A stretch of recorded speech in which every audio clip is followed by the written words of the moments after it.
Hi guys, this is Daniel Alexander Cannon here on the Supernatural Show.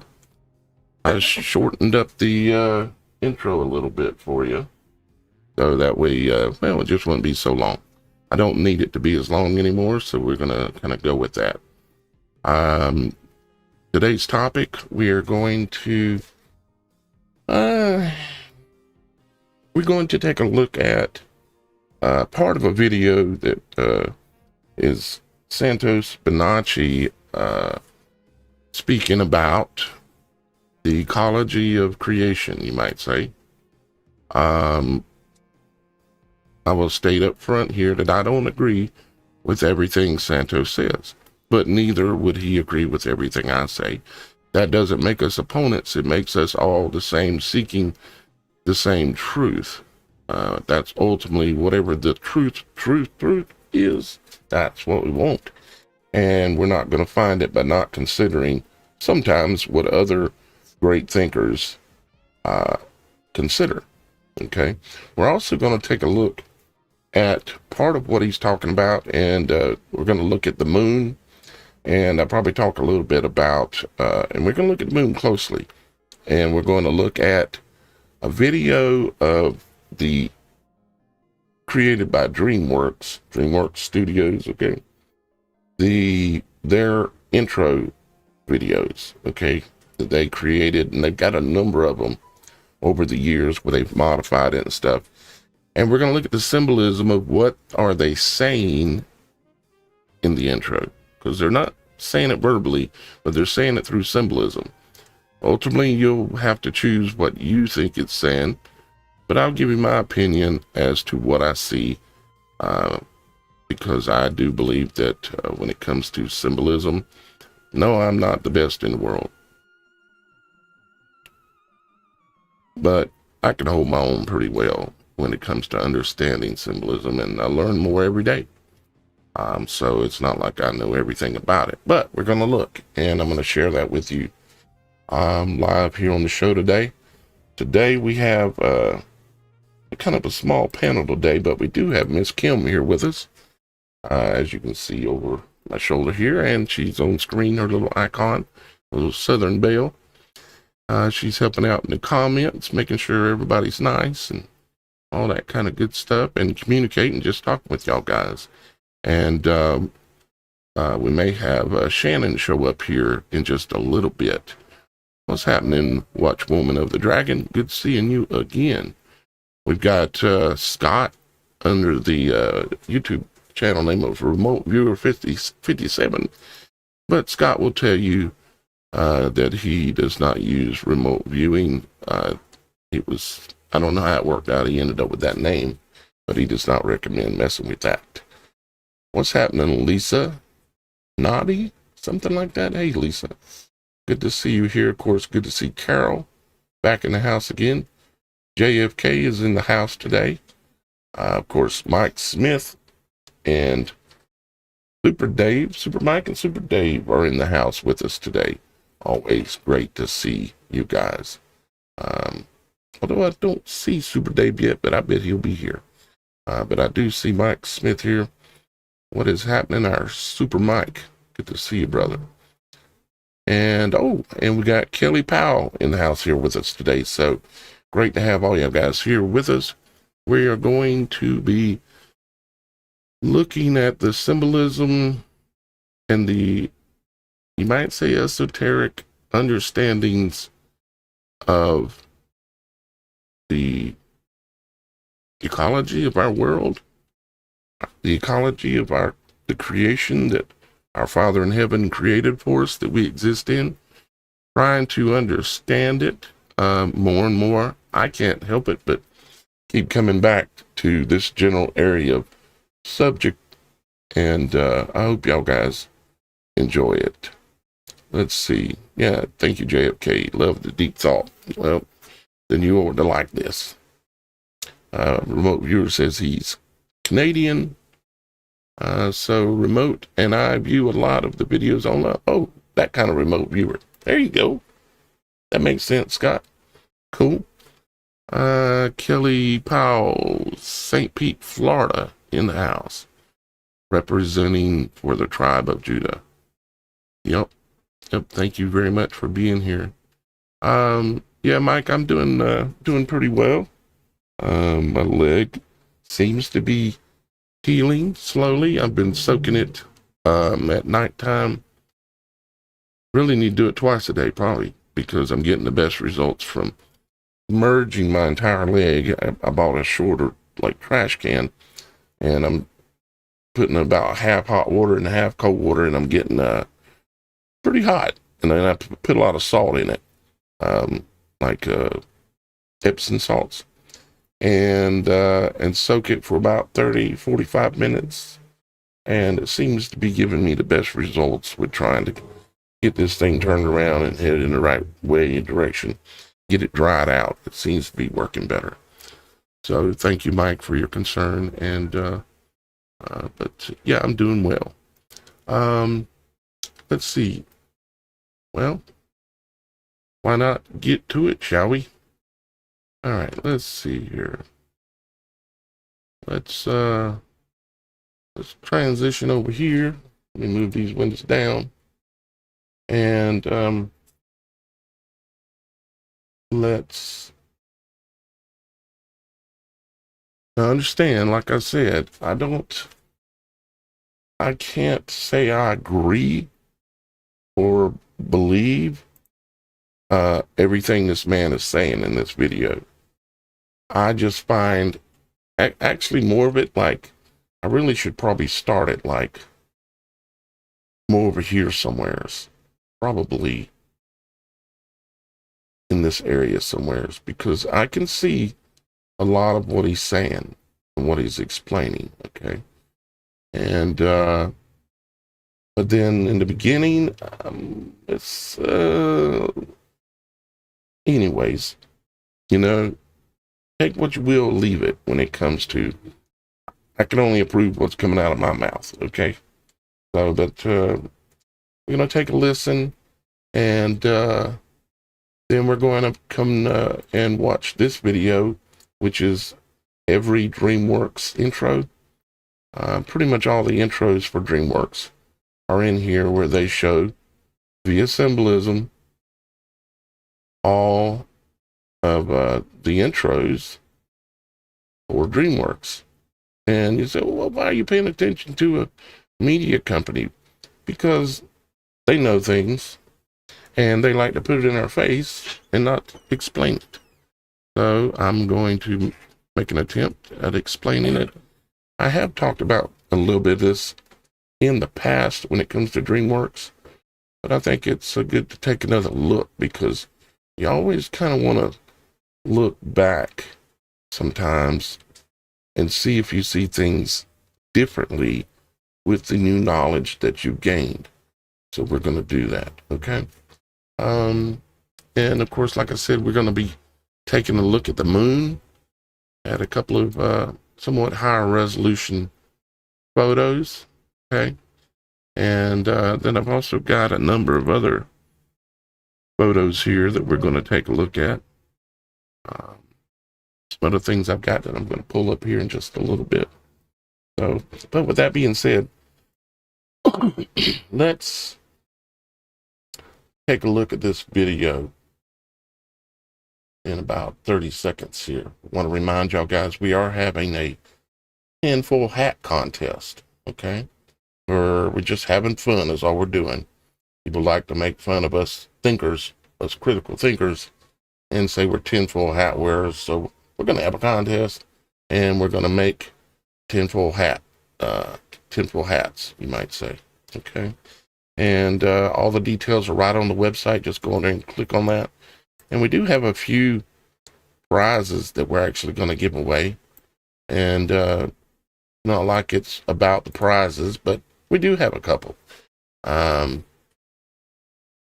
This is a 1945, what they call a Walking Liberty coin. It's a Kennedy era, I believe, solid silver. And no, I don't like this, what they're saying in their symbolism related to this, but it does have value. And so I am going to give it away, along with a a number of other things with the contest. So if you haven't yet, go there and click on the RSVP button. All it is saying, I'm going to try to build a hat. And we'll go from there with more information coming soon. So now let's get to the business of looking at this video and taking a listen to what Santos Bonacci has to say. Again, I'm not going to stop it every time I disagree with what he's saying. I may stop it more like when I really do agree as we move forward here. So let's see if we can't, hopefully we can hear this well. Let's try it and see, and hopefully I don't have to do it some other way. Let's see. You see with your physical eyes that is electrical comes from counter space. The red chakra has 4 petals. When you multiply with the 1,000-petaled lotus on the top, the crown, Chronos chakra, then you get 144,000, the magical number. It's in you. Why has the bottom one got 4 petals, and why has, which is red, and why has the blue chakra got 16 petals? Because they're telling you it has a higher frequency. And if you get a blue laser as opposed to a red laser, which one is going to burn you more? Which one's more powerful? Can y'all guys let me know if you are hearing that okay in the comments? Somebody give me a 5x5 or something, some indication. Let me know that you're at least hearing it pretty well. I know it'll take a second because there's a slight delay in the is space water. It depends on what you mean by space, but Mike Smith, 5x5. Okay, great. Is space water. Not water exactly like the water you drink out of a glass, but there is something that's similar to that up there, yes. All right, 5x5 by a bunch more people, good to go. All right, let's keep going. And again, just some of it, got to take what it is, consider it. And who is knocking on my door? Who is that? Hang on just a second, guys. Got a visitor. And we don't have visitors. Huh? What's her?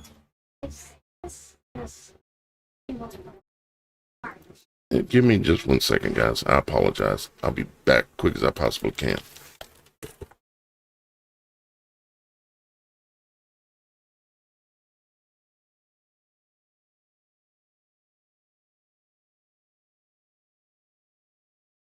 I tried talking.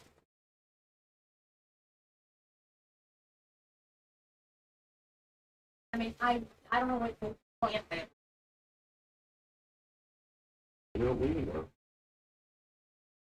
Okay. Let's see what the real is. So let's take a medicine. People have questions. So you can, I'm working my day now.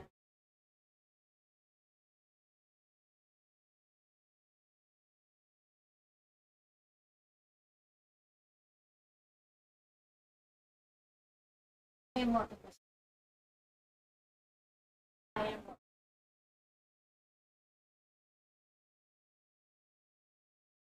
Okay. No problem. Oh, okay, okay.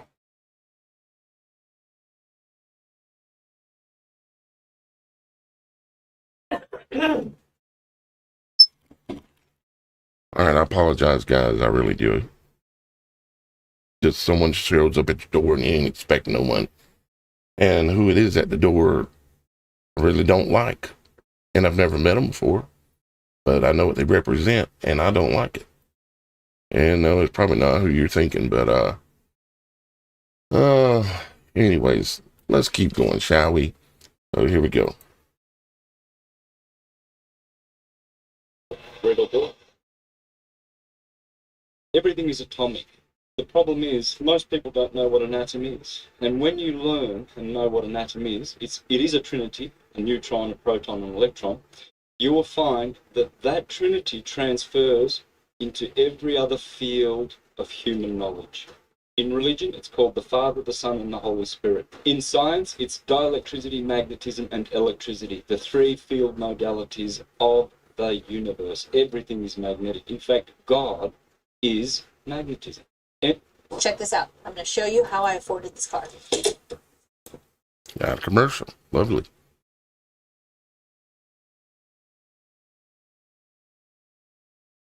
And energy is conscious. Energy is intelligent. Nothing is not. And that's what God is. It is magnetism. It's just proof. And extensive, exhaustive, comprehensive proof. Simple, that nature is simple. And we come from the field. I do agree with the nature is simple thing, and God is magnetism. That's a little too simplified for me, but anyways, we're going to get to some more interesting stuff as this moves on, at least for me. The cosmos, the field, and the field is what most people call God. And the field is dielectric black light, which has its opposite and equal co-eternal white light, the yin and yang, which is magnetism. Remember one thing, Joseph is, in the Greek system, Saturn.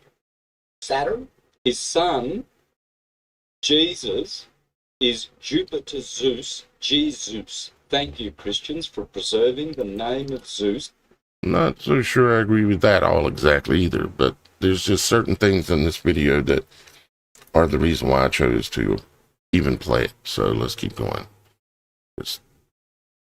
Yeah. In Jesus. And Mary, the consort of Kronos or Saturn, Rhea, is Maria. Jesus is a hero archetype. It is the best model you could possibly have. It's in the scriptures. It doesn't need to be literal. It is literary. The Bible is a literary work and a masterpiece at that. It's not a literal document. It can't be. You can't have enough truth crammed into a small book like that in a literal manner. It doesn't work. It has to be literary because the myth contains more truth than billions of books. One sentence in one myth. And that's what the Bible is. It's mythological, cosmological. When you do your due diligence and you do comparative studies in all religions, Bhagavad Gita, Zendavesta, Ennead, the Ennead, of course, yeah, Virgil's Ennead, all of them, all the masterpieces, you will find that it's always dealing with the same archetype. Jesus in Egypt 5,000 years earlier was Horus. In India, it's Krishna, right? Now, some people will automatically say, oh, no. The devil did that to confuse true Christians and made it look similar that there's other Jesuses and he's born on the 25th of December and he had 12 disciples and his mother was a virgin, just like Christians. They will turn around like they've been trained to and brainwashed, and they'll say, oh, yeah, but the devil did the, I think it's called the diabolical mimicry theory. That's their way of saying, hey, of explaining why it looks like there was one universal religion once, which there was. And I know, I can hear some of you yelling probably. Let's get past this area, and it's just, I guess I could have, but I'd have to re-edit the whole video. So there's certain things he does talk about that are important that I agree with. Some things I would put on a back shelf and consider. Other things, not so much. But let's keep going. There's enough that would be interesting. It's called the perennial philosophy or the Prisca Theologia, which I teach, syncretism, and then something happened. Some kind of trauma or an event which caused, I would explain it as we went from golden to silver to bronze to now the Iron Age, and we've lost all of that consciousness. Venice Resets. is, the Venetian comes from Phoenician. Yeah. Right. So the Hebrew language is the Phoenician language. So what happened was the Phoenicians were great in trade and law writing. So they were the first ones to write maritime and admiralty law and commerce. The law of the oceans, not the law of the land, common law. There's two laws. One is the law of the land where you stand on, your nation, its laws, its customs. You follow those. Maritime law is the law of the... I almost think I hear someone with us. Let me check real quick, make sure Shannon hasn't showed up. If she has, oh, she is here. We can hear her. Okay, well, okay, sorry about that. Let me get Shannon brought in here with us. Give me just a second. We're all over everywhere today. Howdy, Miss Shannon. How are you? All right, give me a second. I'll have your camera live. I heard somebody clear their throat. I thought, that's Shannon trying to send me a signal. All right, give me a camera toggle. There we go. All right. Hi. Perfect. So, you say you're doing good? I'm hanging in there. Yeah.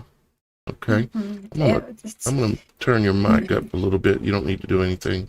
You sound fine. You're just a little bit low. All right. How about now? I don't know. There You we tell go. me.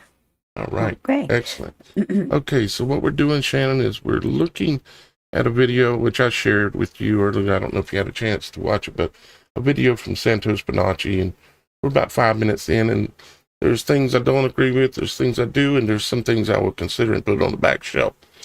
But the area of the video we're getting ready to get into, there's some very, very interesting things that he starts talking about that line up with what I've talked about. Now, I've known of Santos and I've heard his name bouncing around for a few years, but I've never seeked his videos to check anything out. I actually just ran across, I think, his channel today, which this is not his channel, but this is the video that I wanted to show. But some of his ways of looking at things definitely match up with some things that I've explained and described. And so we're looking at that, and we're also going to look a little closer at the moon and talk about it a little bit, and we're going to watch the intros for DreamWorks, okay? And I know I pretty much already told you about this. So I am very familiar with Santos. Okay, I figured you would be. As you know, my past, I was very into the whole New Age thing, and yeah, he's got a little bit of that going on. He's definitely part of all that, but I say this because it's something we've brought up a few times when we've brought up these kinds of subject matter, is that the enemy steals, kills, and destroys, and there is nothing new under the sun. He doesn't create anything. So all of the basis of supernatural abilities and the way that certain things are understood, in the whole New Age thing, it's truly based off of heavenly things. But again, it comes from those things that the fallen angels had taught us that we were never supposed to mess with. So I say this, when we watch these things, to watch these things with a grain of salt. There is truth in these things. Yeah. And it's important to understand that, but the discernment is the part where the important part. You ask the Holy Spirit to give you discernment with anything from any of this information. But what he says about the things about, America and the corporation stuff and our names with, the capital letters, all that stuff is correct. And it's not that he discounts Jesus or the Bible, but just remember that there is a very heavy New Age thing involved. And you know what? I haven't seen any of his newer stuff. I mean, who knows? In his journey throughout the years, he may have gotten closer to Jesus, and we have no right to judge. He looks at Christ as an archetype instead of instead of that's being very an actual right. Son of God kind of thing. And And that's he, very typical, hmm especially because with the whole Galactic Federation of Light stuff, which he is into, which in their belief, Jesus is an ascended master along with hmm Buddha and Muhammad, all of those. right, and So then he wants to compare them with him, saying, "Well, all these religions." It sounds like Zeitgeist back in the day, where right, they did the show showing all the religions of the world. They just happen to be in the same image of the story of Christ. Well, right. there is a difference in all of those compared to the story of Christ. Matter of fact, numerous differences, and I have to say that I have to choose to believe the story of Christ, Right. because I have nothing to lose. I love all of his teachings, everything that was written, and some things in life you kind of have to choose. And until I'm to see something that would turn me from believing that he actually walked the earth, I have to believe it, and I have to believe that it is possible that he was born of a virgin mother. And Amen. because I understand the supernatural aspects of that more than maybe most. And Right. yeah, so he's and a lot of things he talks about, he's very zeitgeisty kind of thing, but Oh, yeah. but Well, there are some things that I really kind of appreciated in this right. video, but we just haven't got There's there yet. This whole video so far has been nothing but a disclaimer for watching this video. well, again, though, just remember, God puts us on paths of understanding for a reason. There was a reason God put me and immersed me in a way and allowed me to be immersed in the whole new age thing, because it gave me understandings that I never would have understood, especially with all the deception coming. Yep. So it's important to understand these things and to know the truth that they are manipulating for the other side. But don't forget, again, nothing new under the sun. God has created all of this. It's just a matter of asking the Holy Spirit to discern this information, because there's good information in there.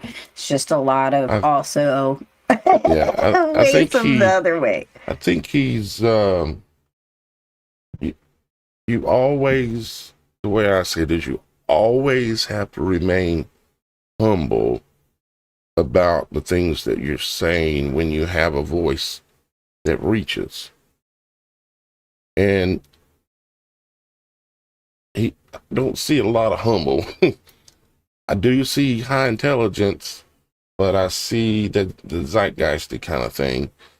But hopefully we'll get to a point here in the video, once we stop our 30-minute disclaimer, as to why I actually wanted to show the video. I probably should have just edited it down and showed a couple of pieces, but then you take away from the context of the whole thing and then make him look maybe better than he should look. So showing the whole thing, at least we can say, hey, no, we're not into this zeitgeisty stuff, but there are things that are interesting, and makes me think about a couple things. So anyways. Right. Well, even Christian channels on any of these platforms, we have to ask the Holy Spirit for discernment. So it's just, it is the way it is. But there's good information in there. Just having that Holy Spirit discernment. That's all. And yeah, exactly. So let's watch a little bit more, and we still really haven't gotten to the area of interest. I wish I could just pinpoint it, because he's going to talk about the birth certificate and all that, and I really don't want to go through all that. And the fact that you have billions of dollars in trust based on your Social Security number and your name and things, and there's highly likely truth related to that. But there is, but you can't access that money he says. You can't. You can't. It's there. I've seen it. I've seen mine, but it's not like you could just get it. Yeah, there are a lot of people that have been trying to get access, but I don't know that I've found one that has. Yeah.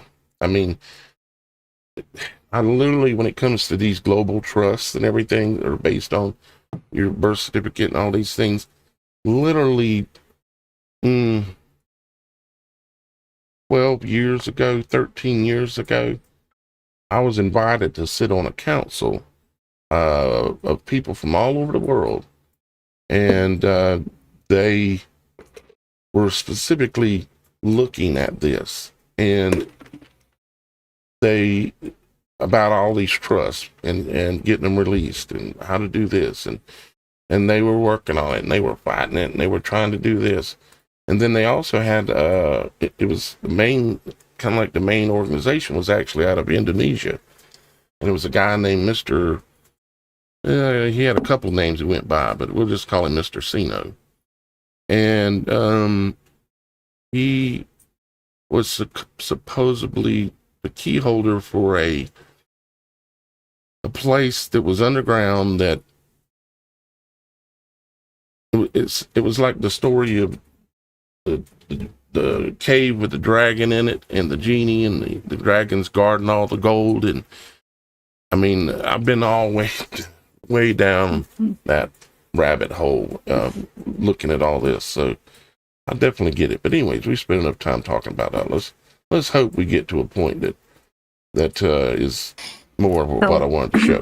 The one good thing about knowing this information, though, I will say, sorry not to keep you paused, but more disclaimer.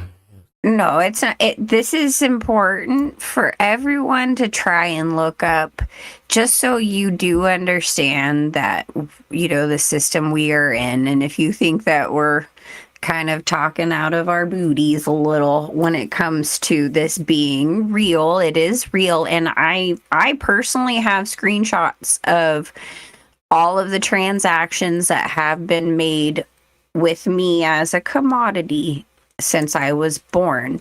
And if you're ever questioning that we are not considered human in the eyes of these people, look up your information and see who has bought and sold you over the years as a commodity. Yeah. And it's pretty eye-opening. I don't know the name of the websites that you can go to do that. I did know some of them back then, but it's been I bailed out of that group after they started offering for people who was going to be participating. They were saying that we were going to get a large amount of money, and that's not what I was looking for. I was looking to try to free humanity from being enslaved. Right. But then they started offering us large amounts of money, and I said, somehow this ain't going to go good. Right. This particular website, though, it is a legit thing, and it's not a part of a group like that. I'll look it up and have that information. And also Celeste Solemn on her website and her YouTube channel, she also has that information if you want to go look it up. So it's available. I'll look it up and we'll put it up on the website. That good when you look it up, though. But. No, but it is important to at least understand if you're questioning things and if you really don't know what the intention is with the people who rule this world, just take a look at that and you'll see. Yeah. All right. Shall we? Yep. Okay, here we go. You'll be saved only. In other words, not the surname. You didn't copyright it. The Vatican did. It's Crown Chronos copyrighted. As Virgil said, only Saturn has the crown.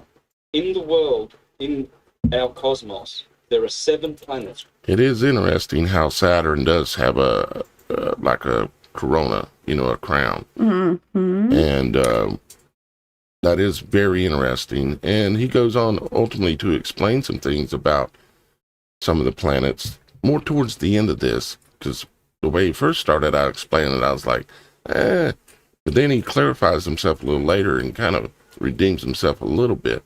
So anyways, let's keep going. Which make all these frequencies happen to coagulate and coalesce and make tables of solid, liquid, gas, and plasma. Moon, Mercury, Venus, Sun, Mars, Jupiter, and Saturn, those 7, which are aligned with your 7 chakras. This guy's claiming that not only had All right, another commercial. Oh yeah, got the whole Trumpster hand signs going on. All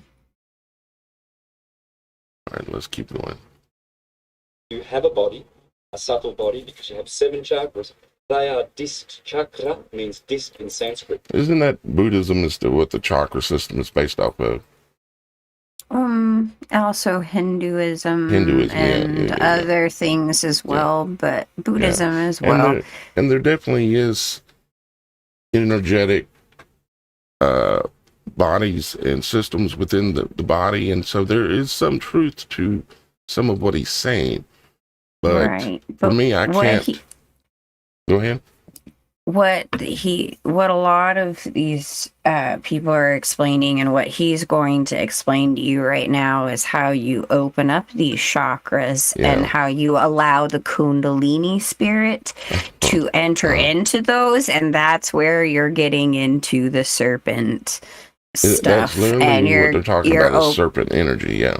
Exactly. And so that's when you're opening up and allowing the Kundalini spirit in, that's demonic right there. It's allowing demonic energy into your body. It seems like to me it's becoming like worship of the earth, worship of the body, worship of things that are related to that, instead of worship of the Father in heaven that created all these things. But sooner or later, we're bound to hear him say something that is why I wanted to show some of this. And now I'm wishing I really would have edited it down. Let's keep going. Whole show is disclaimer. Of light. So you have 7 in you. The color of the rainbow is in you. The bottom one's red, top one's blue. Red shift, blue shift. Red pill, blue pill. Roses, red violets are blue. Red siren, blue siren. Red tap, blue tap. Because those colors, so your torso is a Taurus field. Now, when he's talking about this little piece here, your torso, it is called a torso because of Taurus field. And I've talked about all of these points of creation all over the body. I don't like really going back and using the language that was chosen by some certain sect or religion or culture. I try not to allow that, and try to see it the way that I've been shown it in meditation and in prayer and throughout time, the way I've come to understand it. But the Taurus thing, the Taurus energy spin, is related to everything about creation, and yes, including our bodies. But let's keep going.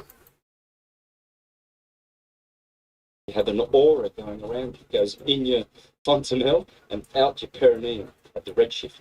So your torso knows about redshift, blue shift. The red chakra has 4 petals in Hindu. They say 4 petals. The orange one above has 6. The yellow one has 10. The green heart chakra has 12. This one has 16. The third eye has 96. Top one, indigo, a violet, has 1,000. When you add all the 6 bottom ones, you come to 144. Thank you, Bible, Revelation 14. When you multiply with the 1,000-petaled lotus on the top, the crown, Chronos chakra, then you get 144,000, the magical number. It's in you. It's in your chakras. Why has the bottom one got 4 petals, and why have... What I'd have to wonder is, for me, I would say, how does he know, and how is he not just parroting what he's read in a religion, that sounds like it's coming out of India, with all the lotus petal, and also out of ancient Egypt, with the lotus petal thing. I understand myself. I understand that the flowers, especially the lotus, and in general, they're all based on the flower of life, which is all based on the fractal toroidal energy field that controls everything in this world. But I would have to say, how can you say and know that the lower chakra has 4 petals, and this other one has this many petals. I mean, how can it be proved? Where can it be shown? I mean, I can't just go based on assumptions of this, or because I read it in a book. I'm on an independent journey trying to figure these things out and share what I can, and hope that I'm right a lot more than I am wrong. Which is red, and why has the blue chakra got 16 petals? Because they're telling you it has a higher frequency. And if you get a blue laser as opposed to a red laser, which one is going to burn you more? Which one's more powerful, red or blue? Blue. In Revelation 14 it says, and the holy ones, the 144,000, stand upon Mount Zion with the Lamb of God, and they sing a new song. That's the same thing. They're telling you how you can raise your consciousness from survival, sexuality, and power to heart living, speaking the truth, and the head, heaven. All is up to him. So it's when like, you climb, it's like I like some of what he's saying, but I'm not digging how he's getting there exactly. But anyways, Well, that's part of that's part of the deception, right? Yeah. Is helping you to understand that yes, God is within you, but when they're telling you to open it up to this Kundalini spirit, then you're again forfeiting the Holy Spirit and putting in the serpent spirit within. So therefore, you know, that, I mean, that's kind of where it ends up going in that mindset. And so, yes, he's telling you there's truth to this, but you know, they tend to steer you in opening it up to the wrong thing and not the Holy Spirit. Well, maybe the good thing out of all this will end up being the fact that we're explaining this. So, because a lot of people see his stuff, and he's a very good orator. You know, he speaks really well, and he's go ahead. Just think about it like this. We are about to face a supposed alien invasion, right? That's what they keep telling us. Here, we'll put my camera on for this.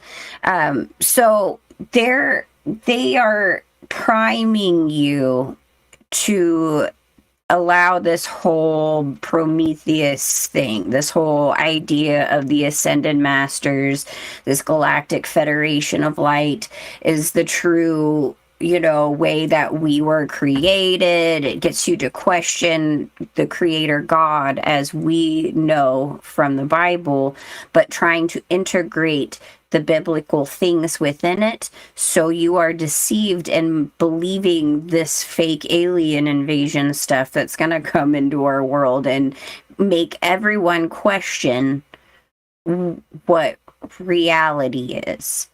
And so when you are going down this rabbit hole and understanding how that deception is going to play a part into the Christian life, a lot of people don't think that they're going to be able to be swayed. Like, this isn't, you know, possible for any of us to be deceived, but it clearly states in the Bible, even the elect will be deceived.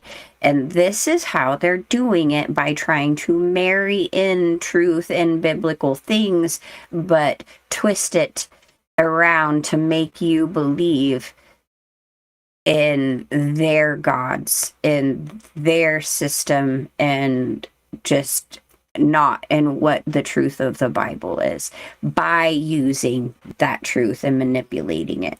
Does that make sense? So I'm off my soapbox now. But yeah, so that is in essence what we're looking at. I don't think you could even hear me a second ago when I was talking. No. No. Oops, I gotta add my voice on that other thing there. But anyways, yeah. So okay, well, we're this far in. Let's keep going for a little bit, because it was around somewhere over in here where he was saying some things that I was like, that's very interesting.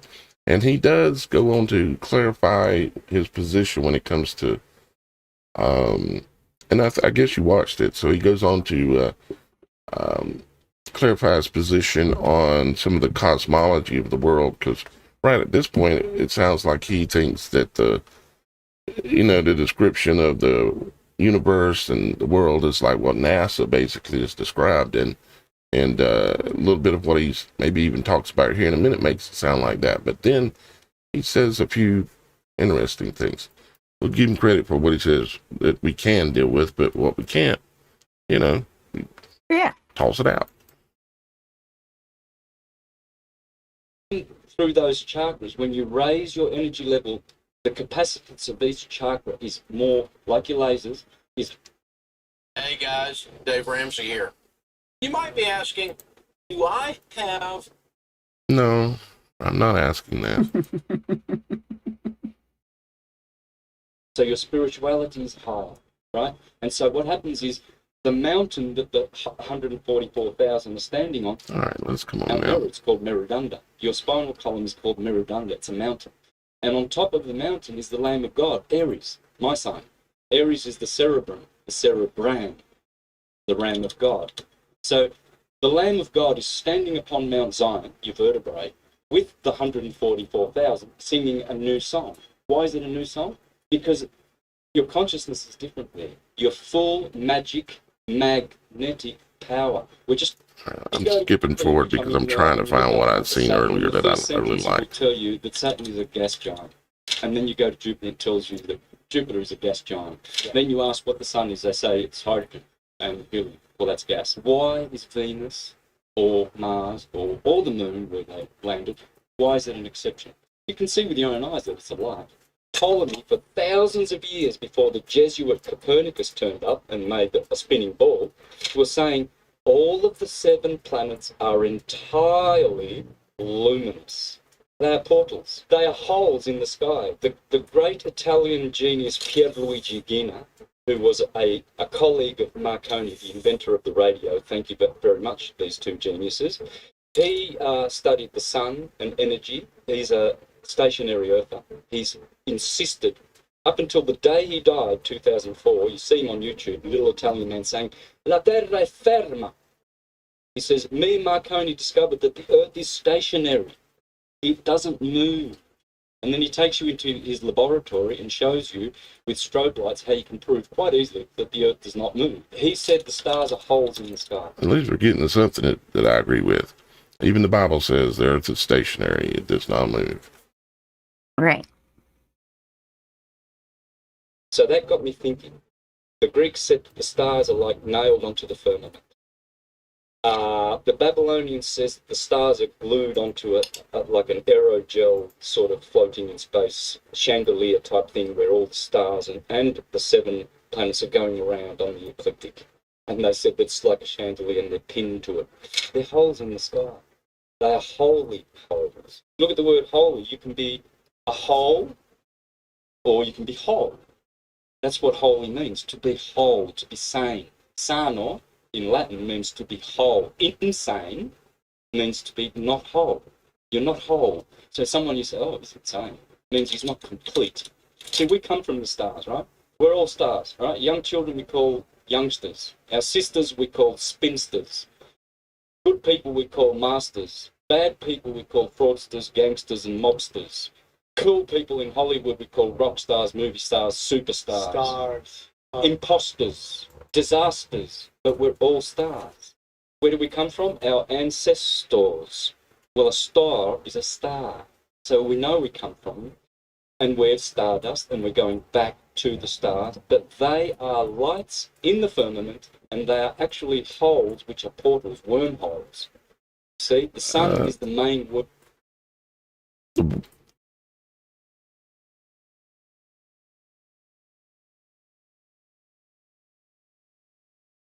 That would be an area that I don't agree with.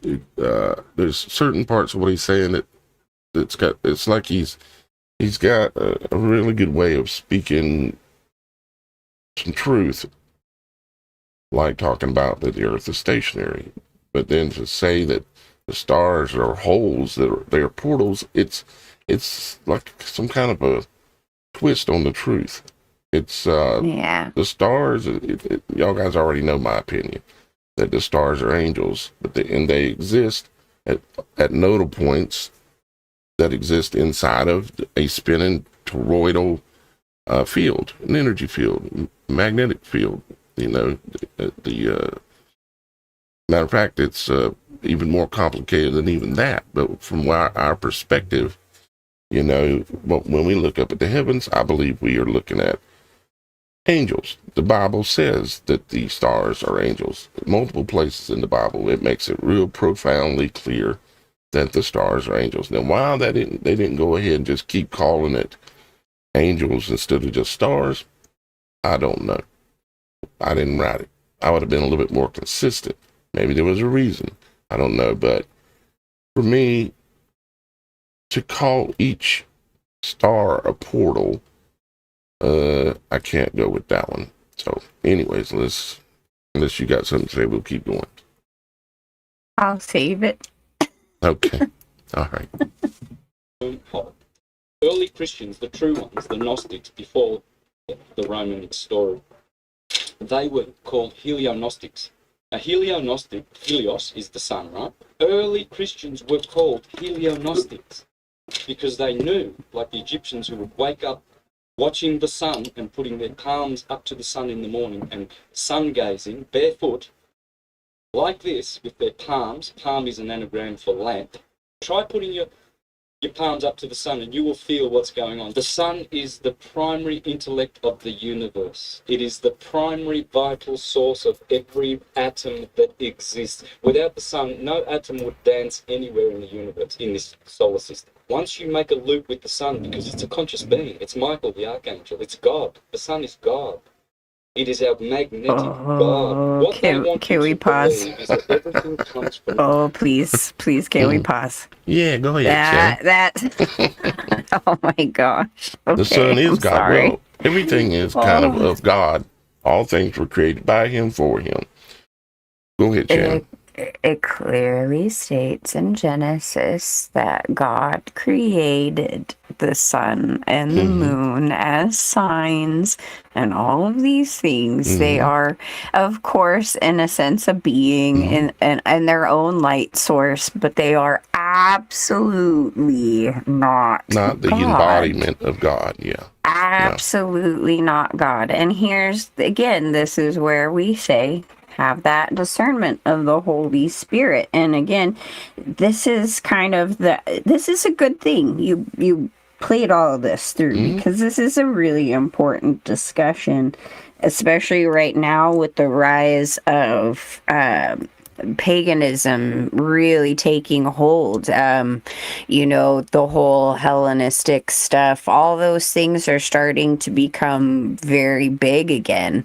I mean, to the point where even here in America, we're building big giant statue idols to them. And this is all based off of sun worship, but it's a sun worship that a lot of people don't even understand. It's based off of Saturn, the black sun, all of that kind of stuff. This is all he mentioned that using the whole Gnostic Christian thing and trying to merge that together. It's like what Catholicism did. It's marrying the pagan sun worship with trying to add Jesus onto it to get you to go on board with that deception. Again, just not, the sun is not God. No. We all know this. It was made by God, and it was put there for days and nights and times and symbolism to show us things. The one thing that we use on the show here, and I'm going to show it real quick, and they probably won't be able to hear us talking while I show it, but I'm only going to show it for about 3 seconds,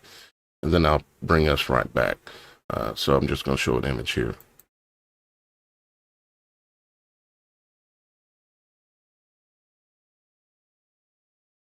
Of course, we use that as the background for the show, not because that we think that's God.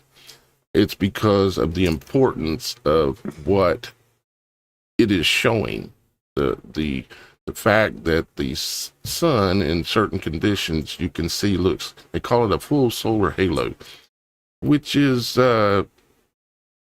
not descriptive enough, even remotely close to explaining even what you're looking at. And I'm still, to be honest with you, evaluating all things, including that image.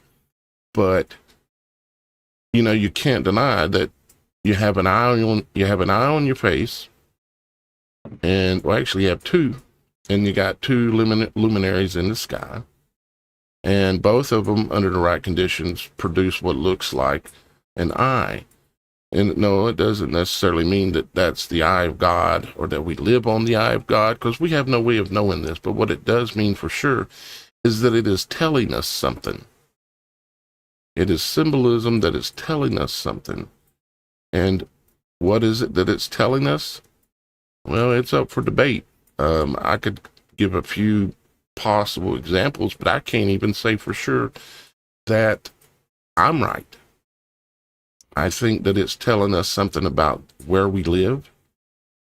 I think it's telling us something about how important the image of the eye is, and how important the Vesca Pisces truly is. It's an important symbol because it's related to creation and well, lots of things. So, yeah, with that being said, I guess we might as well watch it. We ain't got but a few more minutes left, so and then we'll move on to something that maybe won't keep choking us up. But let's probably ends up being The material. I guess it was a good idea. Maybe it was a bad one. I don't know. But anyway. No, this is very educational because this is all the stuff that's about to happen here on this planet, where people are going to start really getting this pushed on them in this way. When they and show they're the gonna aliens think, show up. yeah, and they're going to think that this is the truth because there's mixing in all of this truth in Christianity with it, but it isn't. This is false. And we have to pray for these people. We need to pray for Santos. We need to pray for those who are big heads in the whole new age thing, because if they get woken up and they already have such a strong following, then they're going to wake those people up. So we pray for him. We pray that he gets himself together. If Santos actually ever hears this, I would say to him something I've had to learn, sometimes even the hard way, is never get so strong in your belief or stance on something that you're not willing to reconsider or consider other things, or even say I was wrong, or I didn't see it correctly, or however you want to say it. But you always got to be willing to not allow ego to stop you from reevaluating at any point in time in your life. You got to have these things, certain things you stand on, but at the same time, you got to be willing and humble and willing to back up when necessary. And looking at this again and breaking it down slowly like this, there's quite a few things that he should reevaluate, but he's definitely got some understanding of some interesting things. So let's keep going, I reckon. Substance, like a primordial soup, and then we evolved through that, and it was unconscious, but somehow consciousness and love and affection and music and all these other transcendental gifts that we have evolved from that, right? Whereas scripture and true science really teaches that everything that you see with your physical eyes that is electrical comes from counter space. Eric Dollard, Ken Wheeler, all of these great real scientists will tell you that. What is counter space? Fortunately, we have a really good example of how to explain how we come here and how everything comes here via the computer. If you go and buy a hard drive, 50 gig hard drive, and it's empty, and if you've got the same brand and it's full, it's got 50 gigabyte of photos and movies and all sorts of stuff on it, which one weighs more? How is it that a computer full of data still weighs the same? Because the files... See, he's right about what he's saying about the computers, but the only thing is that computer system is based on the serpent system. That's why it's called a megabyte. The word mega is the same as the word maga. It means magic or sorcery. And that's why it's called a megabyte, like the bite of the serpent. It's megabyte. And if you start looking at all of the words in there, it's all knowledge and information that comes from the tree of knowledge of good and evil. Things that can be used for good, like we're attempting to do here, but they can also be used for evil as well, in which they are, just like how all the computers and stuff in the world, it's all being used to monitor everybody. And every word you say, just like every word I say, everything y'all guys say around your phone or around anybody's phone, even if you think it can't hear you because it's on the other end of the house and you're whispering, it can still hear you. The mics are designed that well for a reason, to be able to hear things that you couldn't imagine it can hear. But the system, the design of the system with the cache memory, the RAM memory, the hard drive memory and solid state memory, and the whole system of the computer is based on the way this world works, but it's based on the serpent system of this world, which that's the world we're in.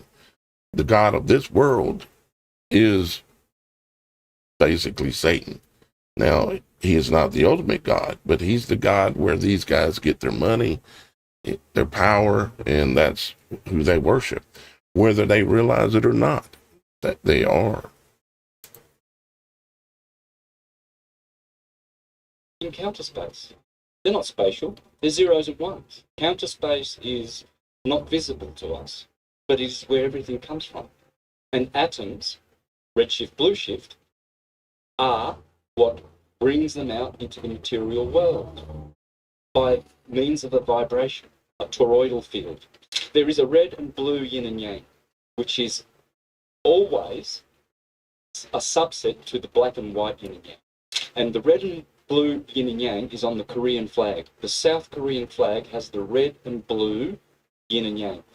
All they're telling you on that flag is that those are the two colors of polarity of the vibratory is.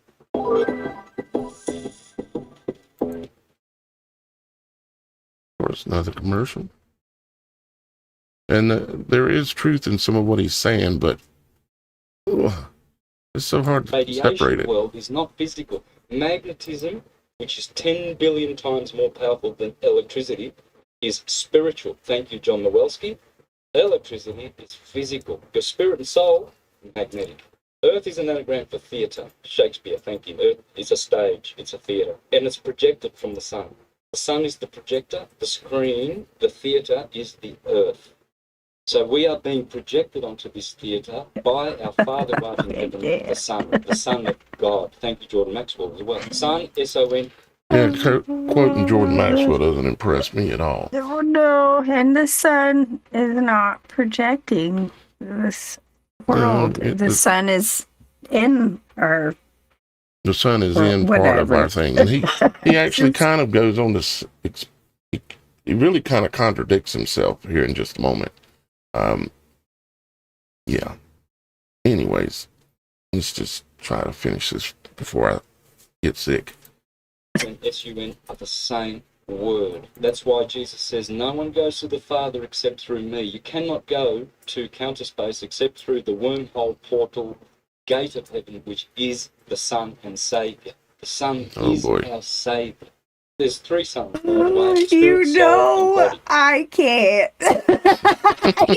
I can't. You know, it's been a long, long time since I've heard anything from this man's mouth. Well, that would definitely qualify as sun worship, wouldn't it? That would. Holy smokes. Okay. Please, audience, discount that. Thank you very much. We'll just redact that. But thanks. It's good to, we'll delete that out. Like we could or something, but it is good to consider all things, and even if it's the enemy, it's good to know thy enemy. It's good to know the way they think, the way they operate, what they believe. Exactly. Be as wise as serpents. Yeah, but then you need to be as gentle as a dove. Yeah. All right. Look, this 18 minute video is turned to an hour and a half. Let's try to keep going. Sorry. It has to It's not your fault. can't work in My another fault way, for otherwise it choosing to wouldn't do be animal. this. And as magnetism and electricity are one but different, you have to understand this. It's like fire has always got light and heat to it. But heat is different to fire. I can get heat without a fire. But fire is never separate from heat. So fire is one, heat is another, but they are one. And light, which comes from fire, is also different, but they're all one. Water the same. You get ice, you get water flowing, and you get gas. There you go. Water is 3 states, so it's a trinity. Everything's a trinity. So who created the sun? Well, the Mithraics and the Zoroastrians, they taught that there are 3 suns. The one you see is the physical, and it makes the physical world. Then the one behind the sun, they say the sun behind the sun, is the soul of the sun. Soul, S-O-U-L, is the same as soul, solar. Sol Invictus. I could have swore there was something in here that I was going to really agree with. Okay, we got another minute. Let's see if it's in there. Or the invincible sun, Sol Invictus. It's the soul of the universe. The spirit of the universe is the highest Godhead, the monad, the highest part of the Godhead.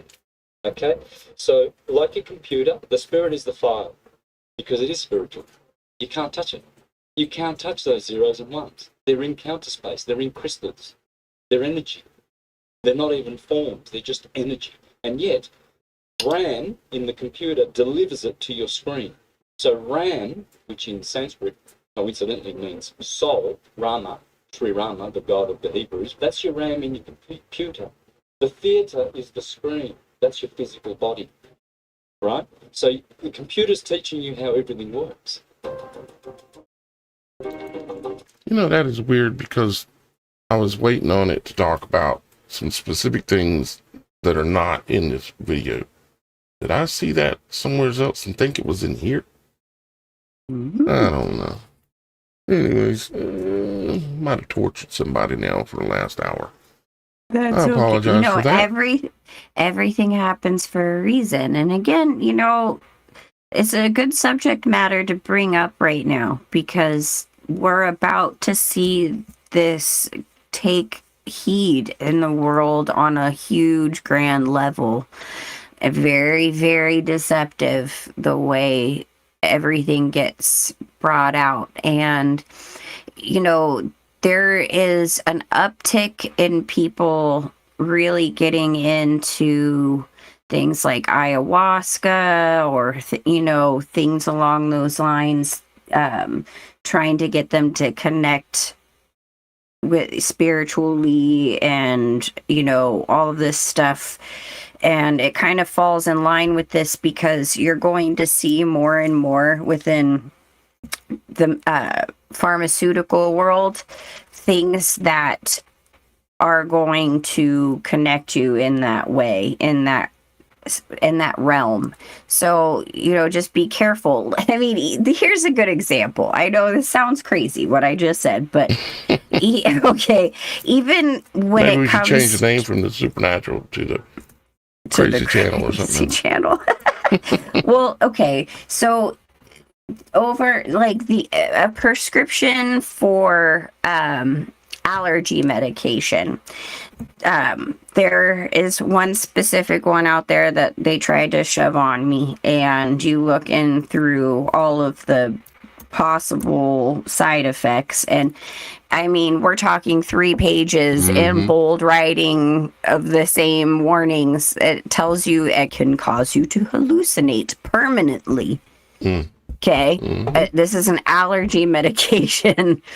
So if there's a possibility for just an allergy medication to give that, you know, this is a possibility in many other pharmaceutical medications. That's what I'm talking about.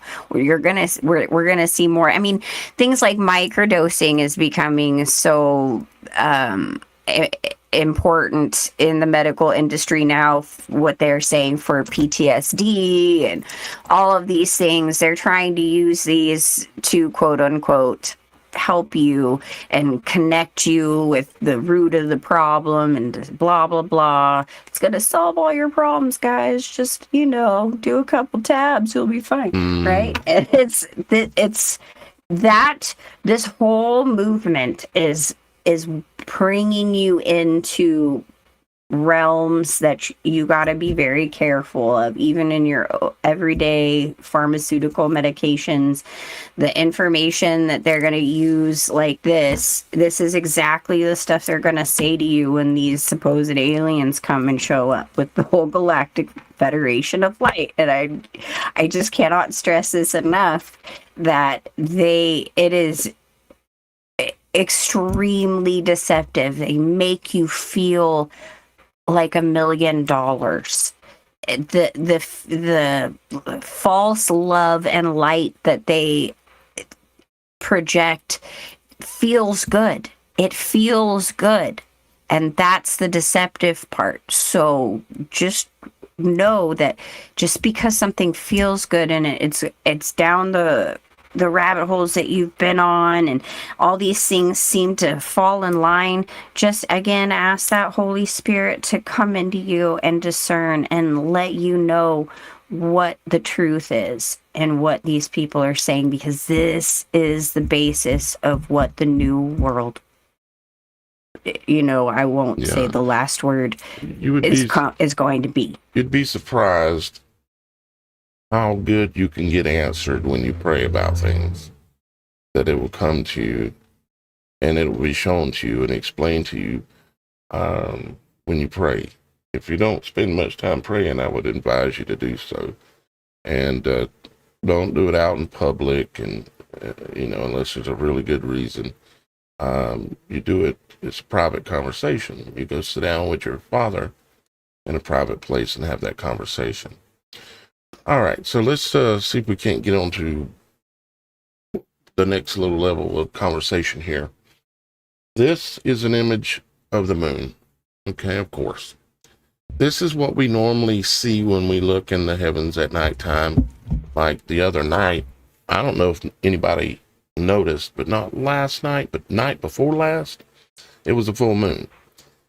And I woke up about somewhere around 2 o'clock in the morning, and I tend to do this for some reason. But I woke up, and I wear covers, like a little mask over my eyes when I sleep, so it cuts out all light. I do it for a couple different reasons, but mainly so I don't get disturbed. But I could see around the corners of the thing, because it moves around when I'm rolling around the bed and stuff. I could see the room was kind of lit up, and I'm like, that's weird.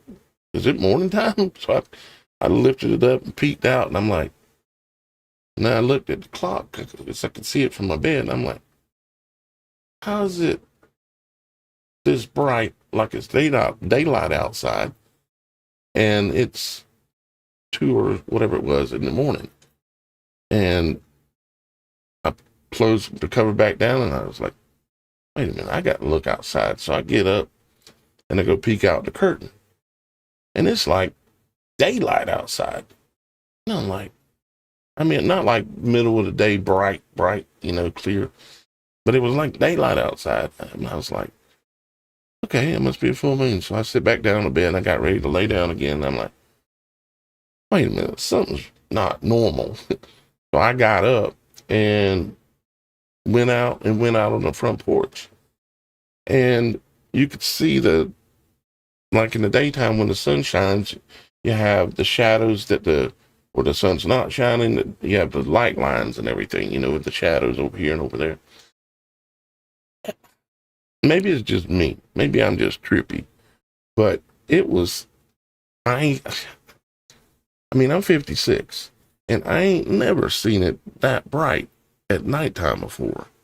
I don't know that anyone else happened to be up the other night and see it, but man, it was bright. You could literally go outside and sit down and read a book or do anything you wanted to, because it was almost daylight. It was like the time in the morning time right before the sun comes up, where it's actually the beams shining, when it's actually just shadow still.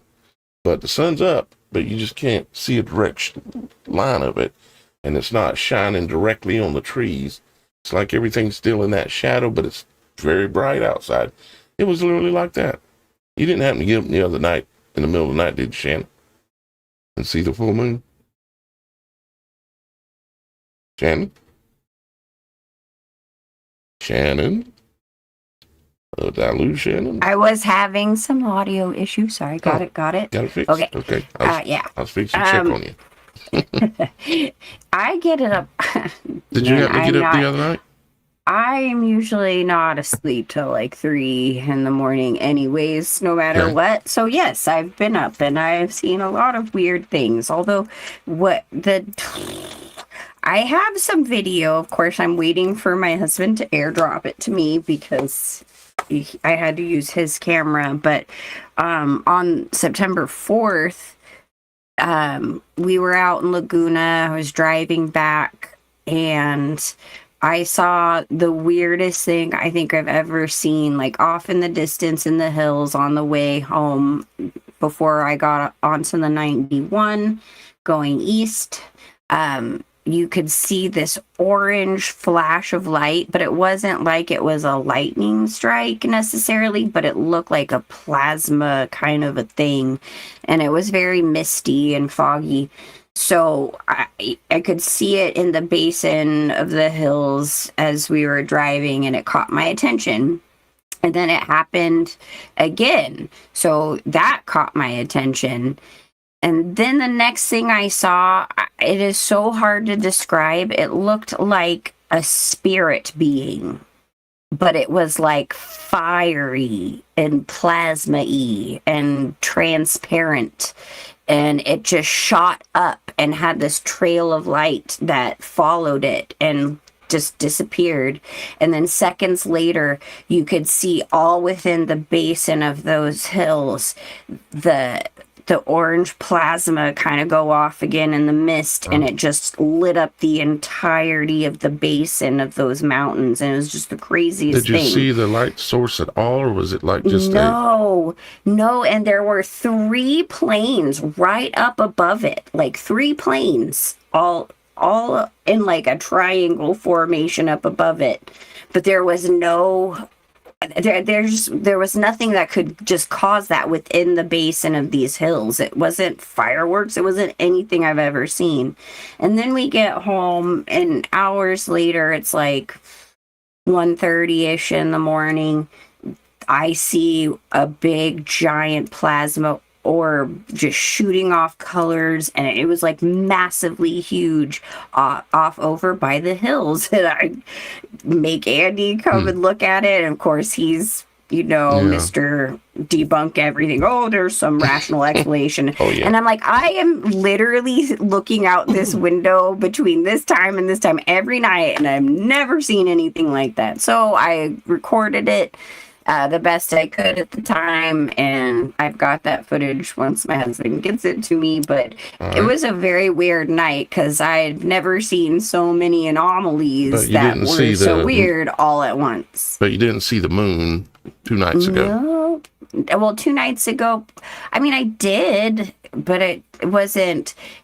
Did you go outside at like 2 or? Because you're 3 hours different than me. So the moon would have just been rising for you, probably.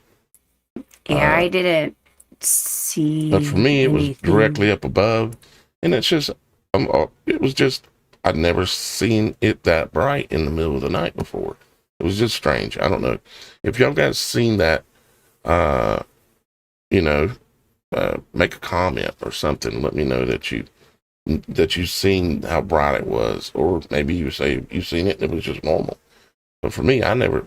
But I hyper pay attention to everything these days. So maybe I'm just over hyper paying attention. But all right, so let's get back to the moon here. Okay, there's several reasons why I'm showing this.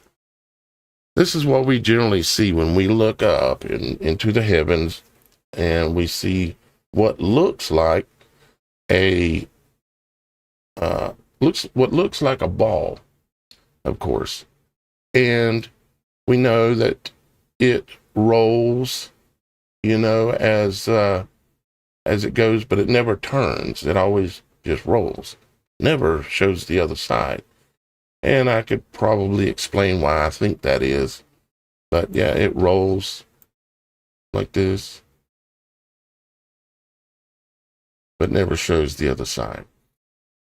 And I know I've said before, I talked about how there's the possibility of that this is a negative image, because the sun being the positive, our world being a world of duality, the positive and the negative, and this looks like a negative photo, for instance. But let's look at this. The moon, if you look at it, and some of you may have heard me mention this before, but, this is supposedly like a closer up photo of the moon. And give me just 1 second.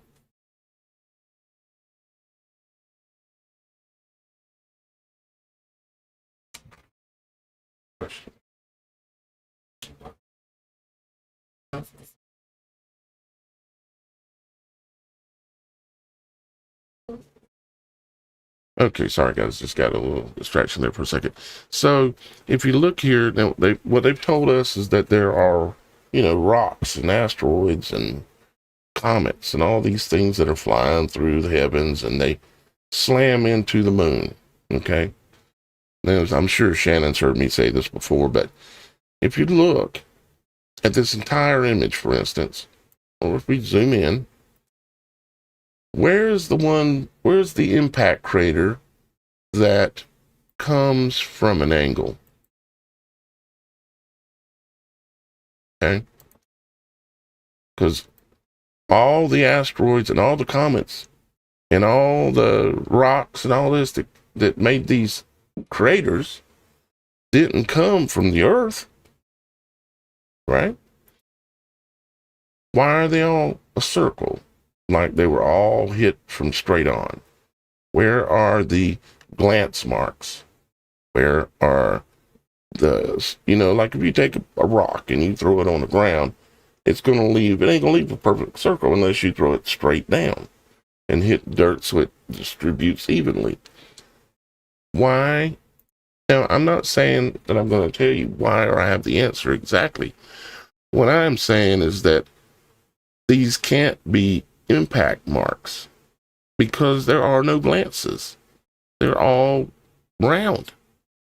I mean, shouldn't there be one glance that looks like it went bing, bounced off of it like a cue ball hitting the 8-ball or something?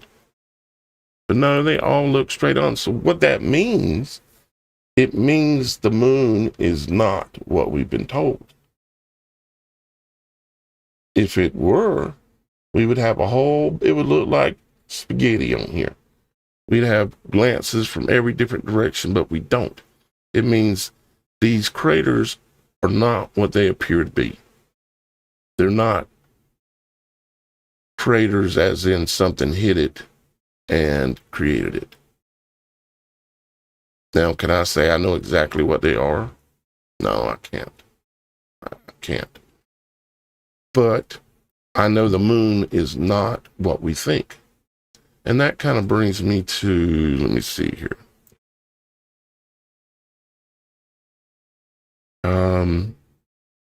See, which way do I want to go first? And we'll go this way first, I guess. Let's look at, these are the DreamWorks studios, one of those big fancy Hollywood studios that create all kinds of things, right? Well, one thing that they do, I think I just said a bad word, do. Anyways, one thing that they do is they will embed symbolism in things that they're doing, showing you something that is possibly, now I say possibly, has truth to it, but they won't tell you what it is. So this is the intros from a bunch of different movies that were put out by DreamWorks, and it's just the intros. So let's let it play while we're just watching. Let me make sure what definition I've got it set on here. Okay. That should be good. So we've seen a common one just now, and then it's going to come back again here in a second. And we're going to see this. Now, this is a pretty common intro too, but for DreamWorks. But what are we seeing? Well, we're seeing a reflection of the moon on the water. And they're showing you that. Okay, reflection of the moon on the water. And of course, a little boy is sitting on the moon, fishing in the water on the earth.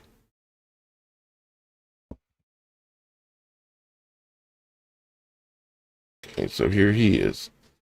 He's sitting on the moon, fishing in the water on the earth. Now, you could say there could be a lot of different interpretations of how to look at this, and I'd be open to hear anybody's. Feel free to put it in the comments. And yours too, Shannon. But when I see that symbolism, it says something to me about the moon. And it even says something to me about our earth. And it says something, I think, about the sun. And it appears to... Let me hold that, and let's just watch a couple more. And then I'm going to tell you what it appears to be. I want you to come up with some of your own ideas. So let's keep watching.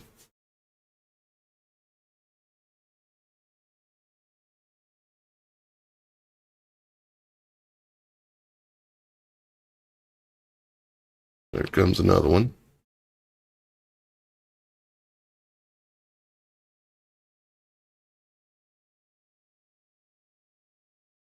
Now you'll notice in there, let's back up a few frames. You'll notice that the boy is kind of like translucent.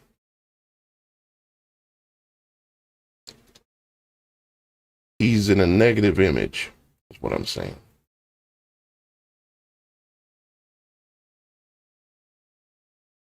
They're not showing him like we are. You can look at us, and we look kind of like, you know, the image of what you would see us in public or in real life or nature or whatever. In this case, though, they've got the boy in negative image. Why did they choose to do that? Why not have the boy looking like a true little boy sitting on the phase of the moon, right? I think there's a reason. I think they were showing something, knowing that no one would ever see it. Let's keep going.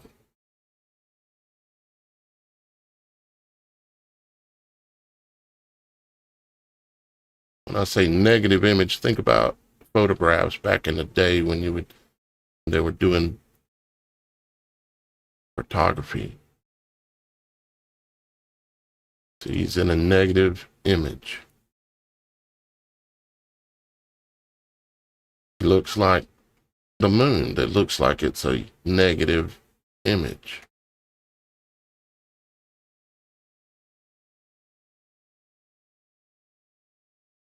And it's going to make me watch a commercial. There is a lot of reference throughout. Go ahead, Shannon. And I said there's a lot of reference throughout entertainment and many other things of the man on the moon. I mean, even Michael Jackson has a song called that. Man on the moon, yeah. And Man on the Moon. So, you know, the boy... I mean, there's so many meanings to this that I see on occult levels, on so many things, but too, it is straight referencing. It's the man on the moon. It is, but it, you know what I mean? Why am I having such a hard time talking? Because I'm not sure if I know what you mean. What do you mean? It is the man on the moon. Try to explain a little bit. Like the little boy is representing the man on the moon, like the reference that that it is a being, that it is a god with a little g. Oh, so like right. as if like the moon is a deity of a type, or kind of like the Exactly. Egyptians. They believed that the moon was a female, or not female, feminine deity, and there is some kind of some truth there, in a And way. the Hindu religion, they believe it's a male, Male. it goes back. Yeah, it goes back and forth in Which different religion should we cultures, believe? right? It goes back and forth in different cultures where it's either a goddess or a god, but it's reference to the man on the moon, meaning the god of that it is a god, and it's interesting because he's fishing, you know what I mean, which is a reference in Christianity, fisher of men, the whole 9 yards. So they're trying to make savior reference there. Do these, if we look at this, I'm going frame by frame here. So the bobber is coming down. It hits the water. And of course, we get the ripples. And it makes me think of cymatics a little bit when it's doing this. Frequency. And of course, there's several other thoughts that I'm going to say as well when I think it's a good time to say them. But, you're looking. I mean, what is someone trying to say when they got a little boy in a negative format, like a negative photo, that is sitting on a moon that looks like it's in a negative photo, or looks like a negative image, and he is fishing in the waters. And when his bobber hits the water, which has a hook on it, it flashes and makes ripples that manifest across the pond, you might say, or across all of the waters. And it's creating those circular patterns too, that you kind of notice with the craters on the moon, where it's not like it's a hit impact, but maybe more of a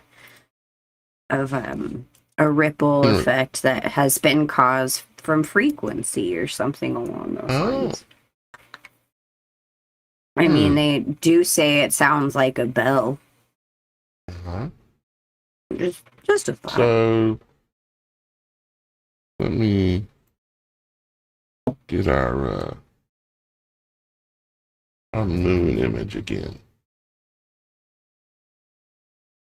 real quick. We'll go back and keep watching some more of those, but what you just said is worthy of pondering, because they're showing us he's fishing off of the moon in the waters, on either, you could just say in the waters, or you could say on Earth. It's being shown to us in a negative format, and including the little boy. And then you look at these so-called craters, and they look like the splash marks in the water. They very much do look like, not all together, but if you look at them individually, like right here where I have my mouse, that one right there, let me see if I can zoom it up. It even has the splash up center point. Let's see if I can adjust it so we can find that one I was looking at.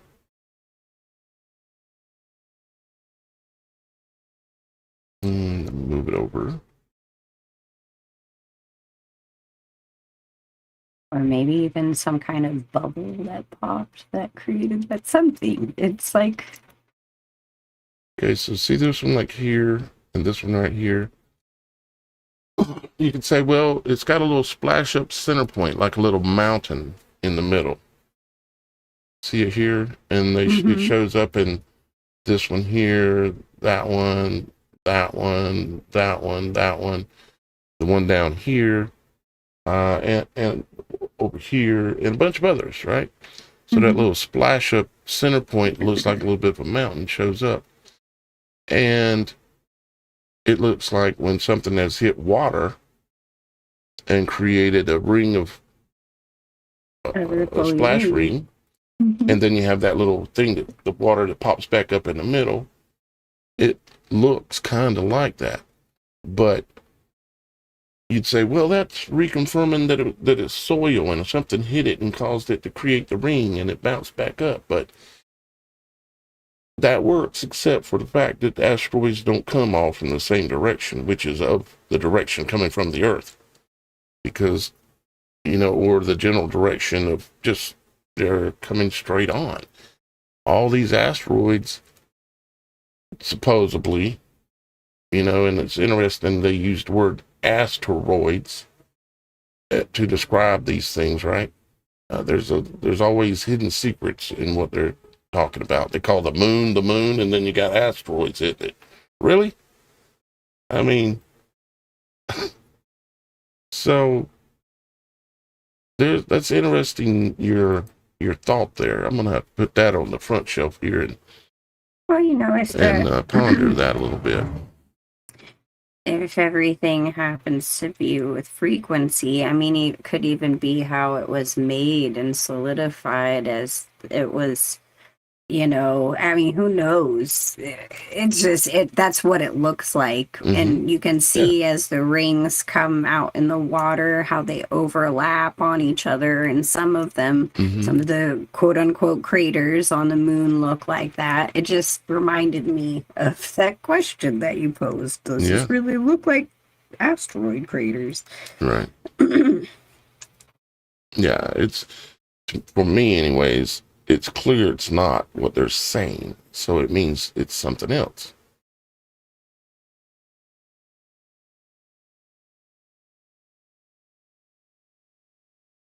So some of these get different at some point here. Let's see if I can tell.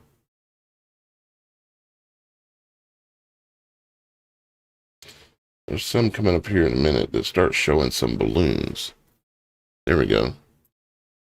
So, who wants to take a guess? And I don't have this answer. So now the little boy is riding up from below. Back up 5 seconds. He looks like he's coming up, like you would say, he's coming up from the ground, right? The Earth or whatever. And he's floating up towards the moon, going to go up and sit on the moon.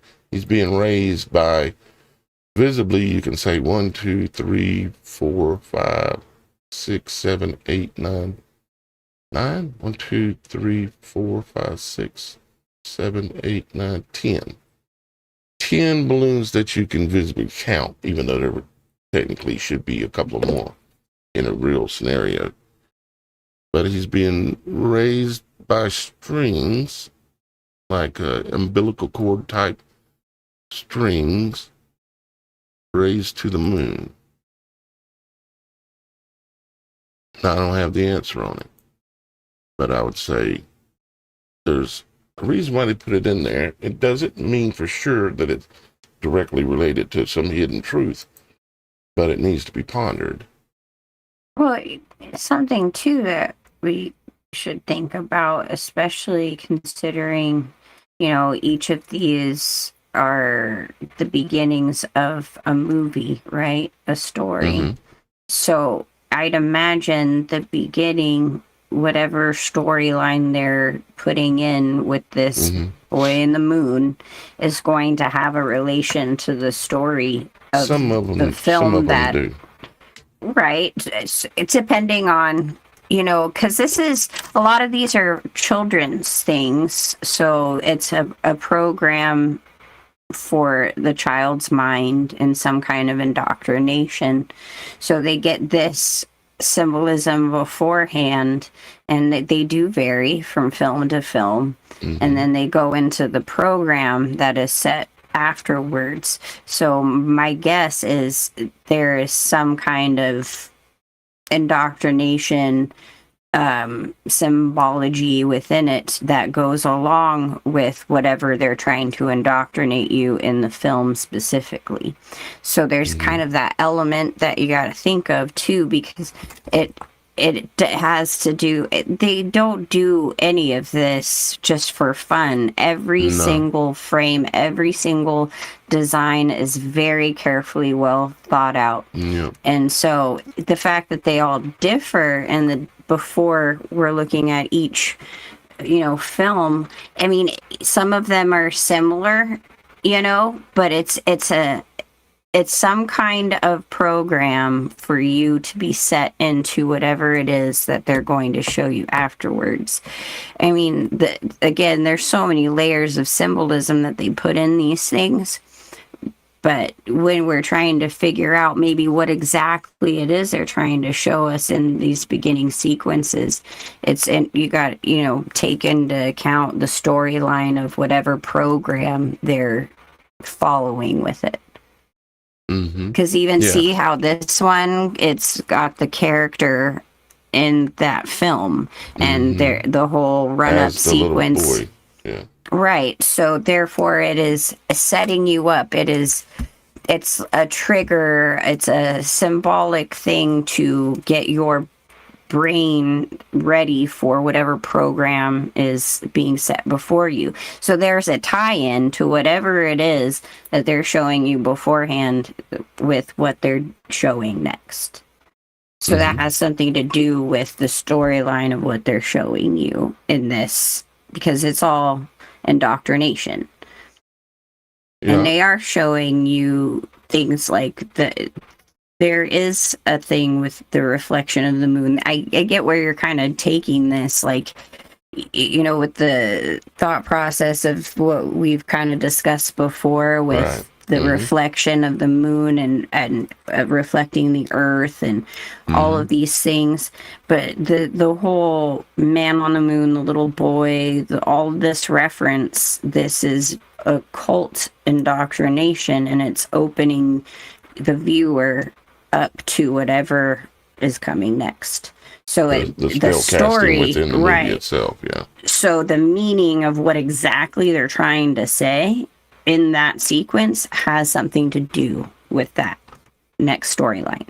Yeah. So taking that into, Yeah. All right.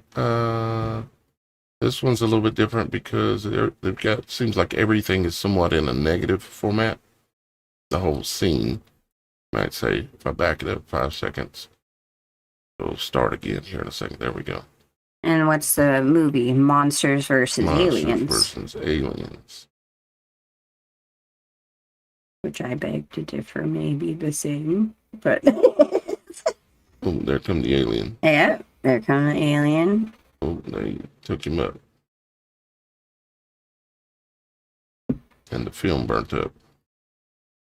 You see what I'm saying? So each... Oh, yeah, absolutely. Yeah, it 100% goes in line with...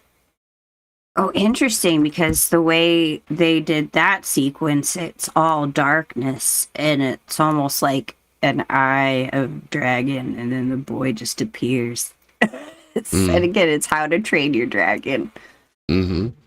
How to Train Your Dragon, yeah.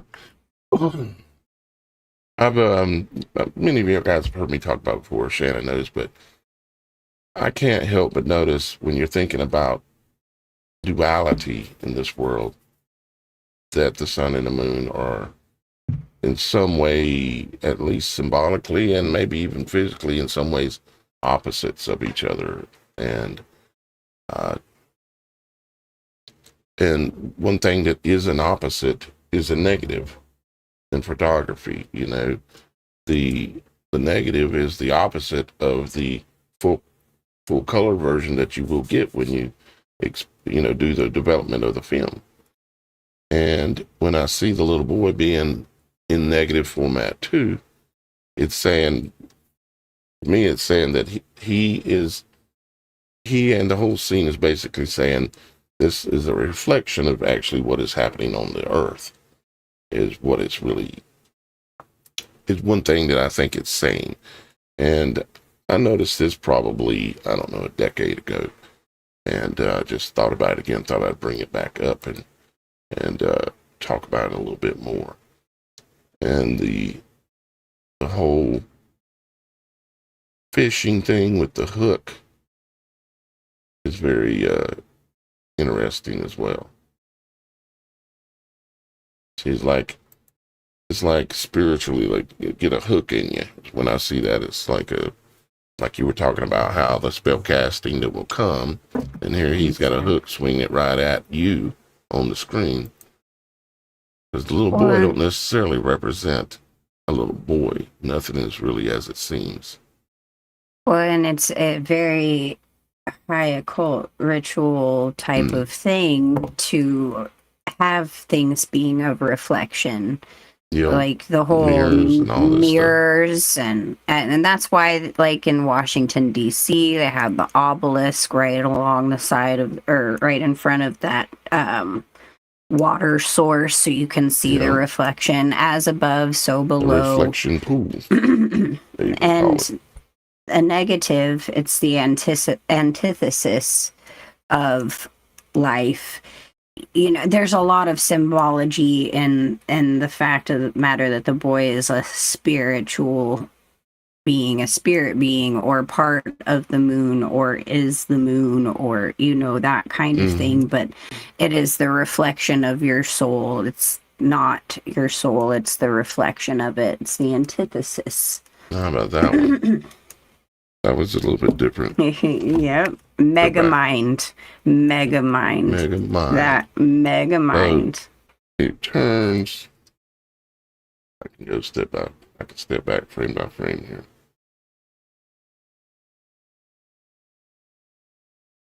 You're looking at it. There we go.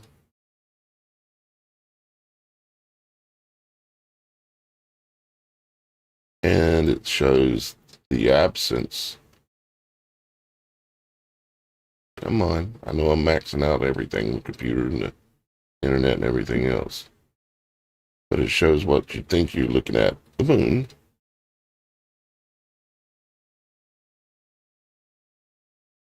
You know, maybe sometimes I look at things maybe possibly too deep. But I can't help but looking at things really deep, as deep as I can, and then come back to it another time later and look again. So we got the image of the little boy sitting on the moon in a negative format, and then all of a sudden it goes and shows you what you would, I guess you would interpret as maybe an eclipse. And kind of turns what you thought was the darkness into light. Or the movie Megamind, with the electrical bolts and everything in their imagery, in their logos. Which is about an alien, of course, who grew up somehow on Earth with an alien. Yes, really? And he tries to plan to take over the world because he has a huge brain and he's smart, but then finds out that it's one of those things. It's aliens. Okay. Lovely. Sounds like AI. But you know, too, all of these are programmed for children. Yeah, right. So. Isn't that insane? This is what... Isn't DreamWorks tied in with Disney, I think? Of course, everything is. Everything is, yeah. Including Everything NASA. goes back to the mouse. Everything leads to the mouse, guys. Seems that way, don't it? That one was quite different. Yeah, it's another character out of Kung Fu Panda, and it's got the turtle shell, because that was a turtle.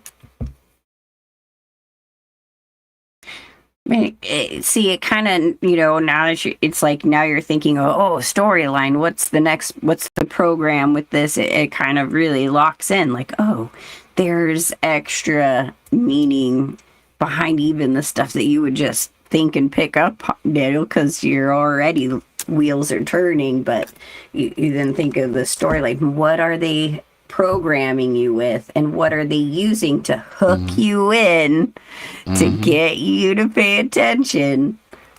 This is it. So, but they want to alter your reality, your belief systems, and everything using these methods.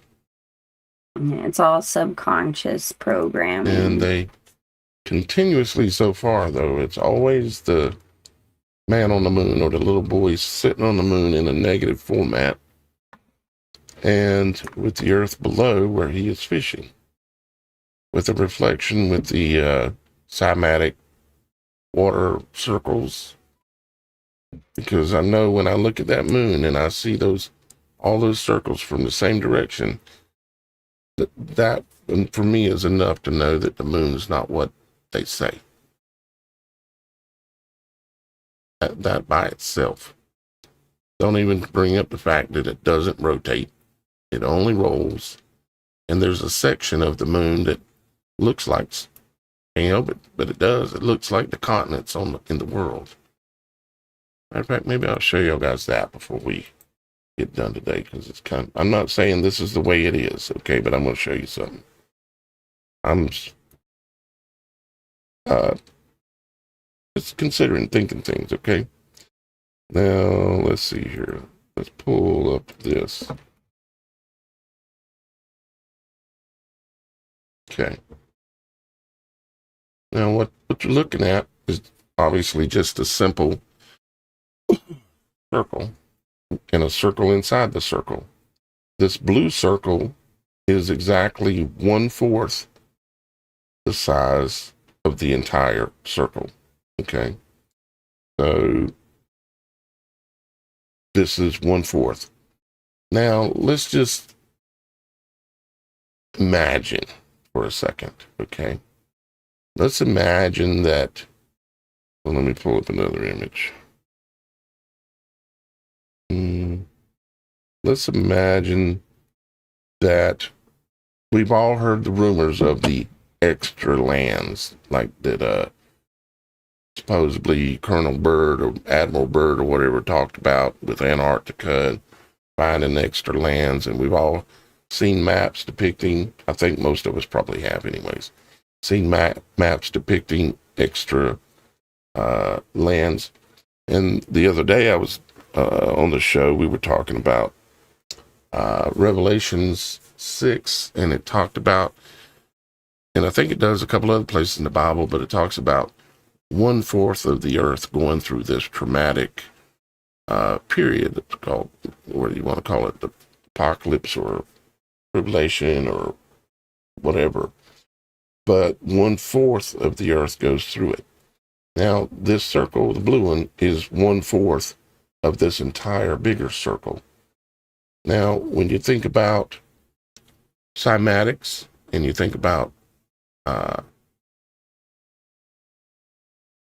the way in this world how everything seems to follow this toroidal circle pattern, like the seasons, the days, the lunar cycles, the movement of the sun, everything follows this circle pattern. And you could say it's my theory that the world that we live in is bigger than the world that we are aware of. Excuse me, the world that we live in is smaller than the world that it actually exists. Okay. Now, that could potentially explain why, for instance, the Bible says it's 1/4 of the earth that goes through this stuff due to man's sins and everything else, right? So, let's see, how can I explain this?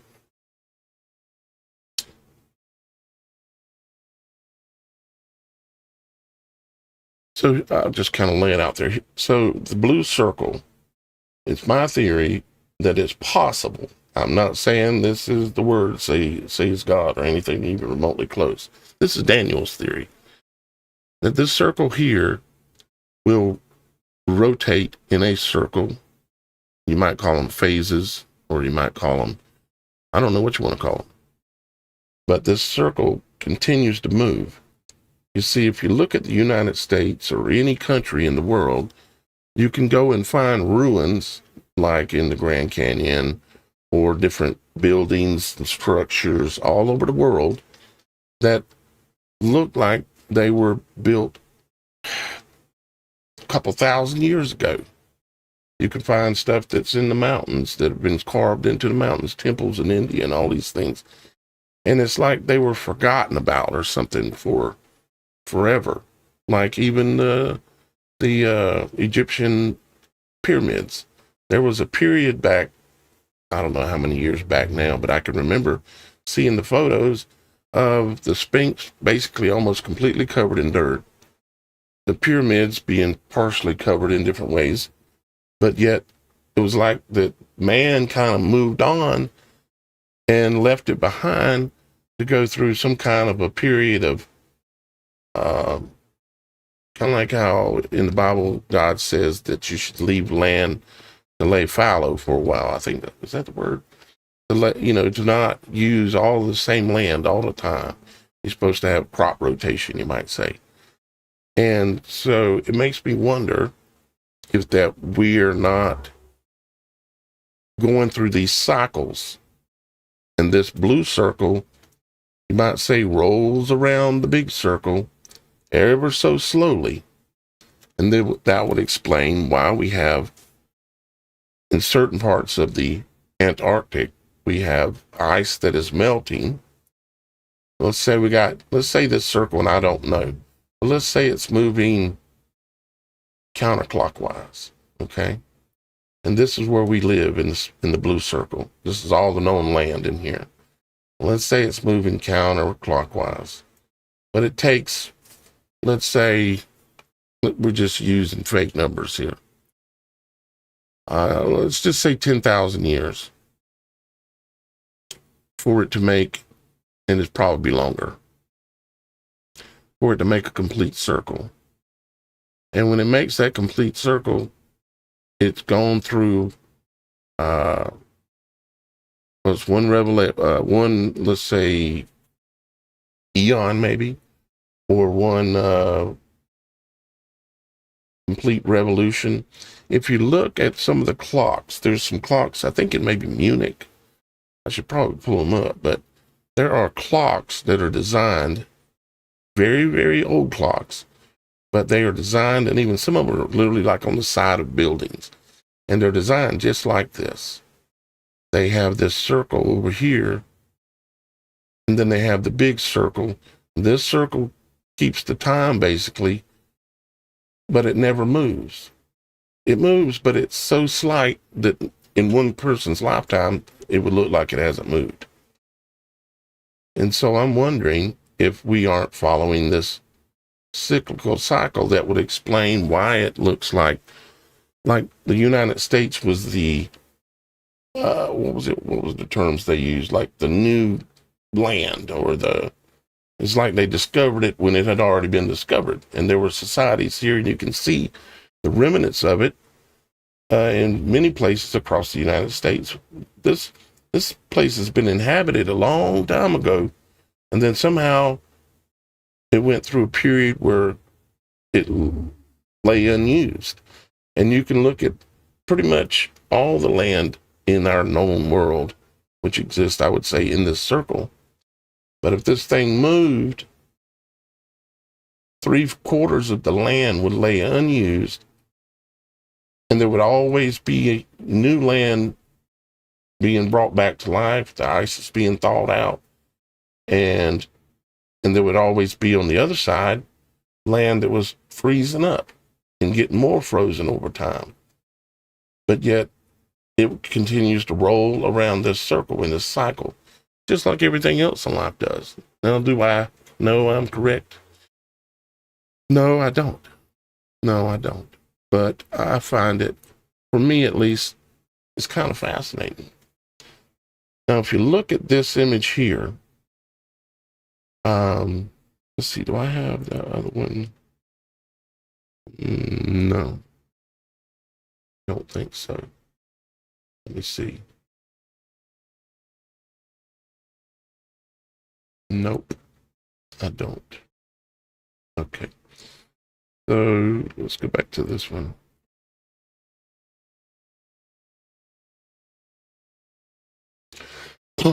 So if you look at this, and you look at this part of the moon right here. Let me zoom up here. We were just looking at this part of the moon. This area right here. Matter of fact, it matches our circle that I had drawn, or pretty close to it. Okay. So imagine this 1/4 of the Earth right here. And then you look at, where'd it go? This is the 1/4 right here. And then you come here and you look at this. And there's this area that looks like it's about 1/4 that looks like it can be, you could pretty well map it out, that these areas that they call, where they, because they claim they landed on the moon right around in here. This area here. And that area there is like right here. It's like they kind of almost told the truth, saying they landed on the moon, and here's where we landed. Because it's a reflection of where. Yeah, that kind of thing. Possibly. Sorry, had to. Yeah, it's just the opposite, which is what they always do. They always tell us the exact opposite of truth, upside down and backwards, basically. So, is this 1/4 of the Earth continuously rotating around, continuously exposing new lands? Because I don't know what else is out there, but continuously exposing new lands, and at the same time, continuously freezing new lands as well. For me, I think it's interesting to ponder, to consider, I have to admit. And I just noticed, I hadn't noticed this on this image before, but over here on the right, it's got an image of the eyeball. I've referred to the eyes being symbolically at a minimum similar to the sun and the moon. We've got 2 eyes. And we know that the sun looks like an eye in certain conditions. And they roll around just like our eyeballs roll around. Well, is it also what the eye itself is doing, or the Earth itself is doing? Is it also rolling around this larger circle? I don't know. I can't answer for sure. Is this like the eye being rolled around in our heads? Or is Daniel just out of his mind? Or are people rolling their eyes? Yeah, are people rolling? I'm just kidding. Oh, man. I had to. We took a cheap shot. I couldn't help it. Hey, yeah. I don't have my giggle queen with me. Okay, I needed a little giggle time. It's okay. It's okay. Yeah, it's all right. Love you, Roxy, if you're watching. Yeah, Roxy, we love you, darling. My little sis. Favorite, about tied for first. So here you got the comparison to the eyeball, which is very interesting, of course, because again, whoever made this right here, this image, me and them could have a really good conversation, compare notes and stuff, because I can tell that they can see at least partially what I'm talking about. Let's see, they show another image up here in this top right-hand corner. Oops, where'd it go? Did I close it? I think I did. Apparently so. Let me open it back up. Man, I keep coming up with things every time. Did I close it? Like your eyes? Oh, gosh. Yeah, you're good. You're real I, re- good. I really, really need some sleep, guys. Sorry. You need Roxy here so you guys can giggle. And me off. All right, so I was trying to look up there in the top right hand corner area, kind of see what they were showing up here.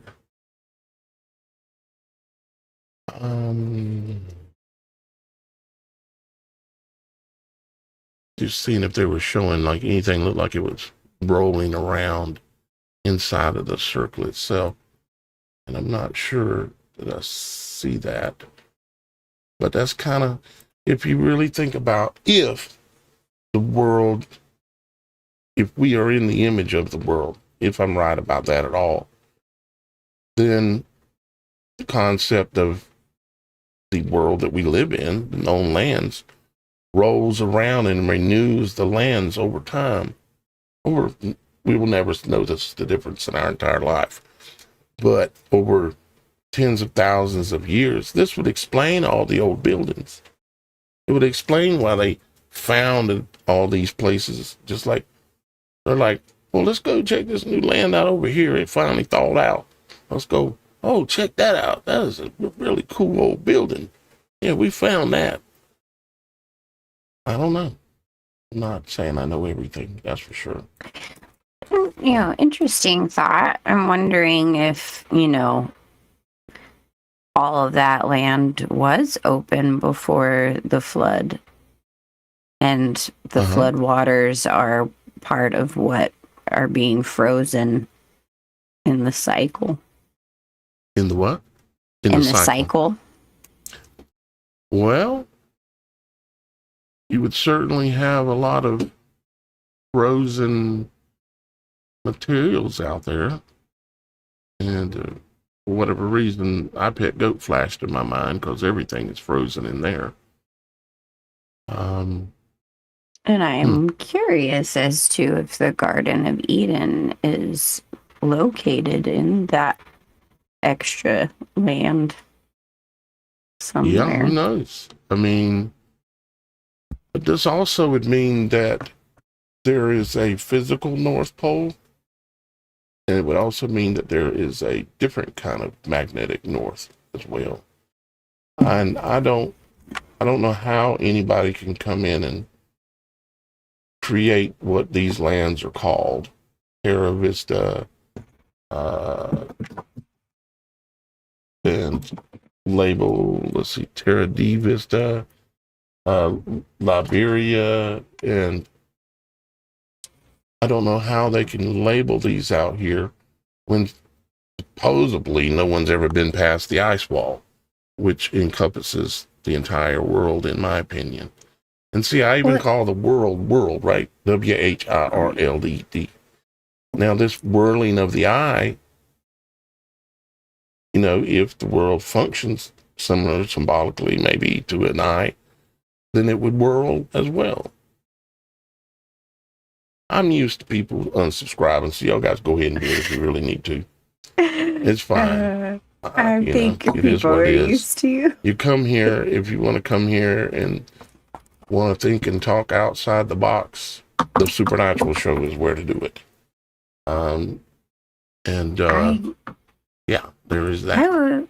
I would really, really, really love to get David on here to talk about his experience in Antarctica. I know, of course. Jesus freak? Yeah, because he has been there when he worked with NASA. Now, I know that, of course, people who work at NASA are compartmentalized. Right.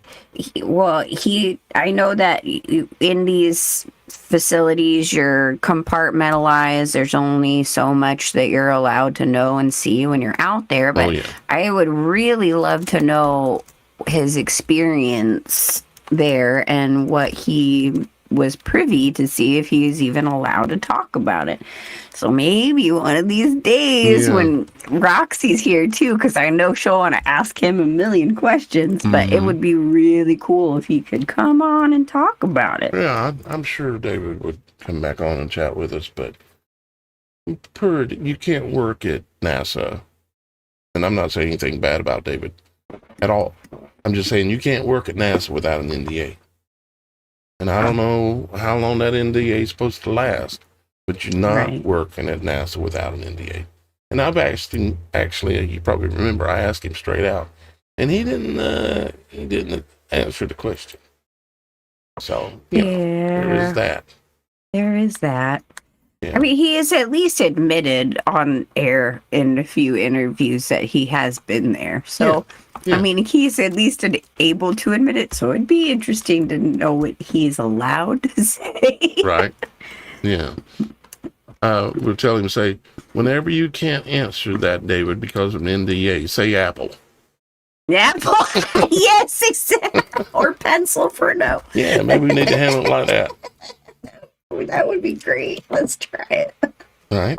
Guys, I wanted to point out something new that's available on the website. And, there's actually a lot of things new. This is in the shop on the website. I put up this, and this. And what it is this one here is a DVD that I would produce of the Supernatural show season 1. Okay. And season 1 had well over 100 episodes. Yeah. And you can purchase season 1 on DVD. You say, well, why I want to do that? I can just watch it on YouTube. One, because YouTube ain't going to be here forever. Okay. And the knowledge that we have shared should be stored in different places around the world. Okay. You could give it to a friend. You could save a copy for yourself. You can give a copy to your son, pass it down in the wheel. You can do all kinds of things. But I truly believe there is knowledge that Shannon and I, and now with Roxy and Miss Kilman, and old Dan Kennedy helping us out there for a good while. There's a lot of knowledge that is in this database. And I would like to think it has some value and that it should be saved. And yeah, I'm making some copies for myself, literally, to be saved on DVD, because if it's just on the internet, it can be wiped out like this. Gone. That's how quick the internet goes down, and it never comes back again, or the content never comes back. Like they did with TikTok. How long did it take for it to go down? Gone. And yeah, it came back, but that's just an example. They can erase the last 20 years easy with the flip of a switch. And it's probably coming. So you can buy season 1, $49 for an entire year's worth of work between Shannon and I and a few other people. Then season 2, you can buy that one. That has even more episodes in it. It's listed as 100 plus, but it's more than 100, way more than 100. And then we also have a DVD, the Supernatural show, all banned videos. So I haven't even put all the banned videos that I've got up on the website yet to be able to be watched like a pay-per-view, or to be able to watch by people that have Beyond the Veil membership. I haven't even put it up there.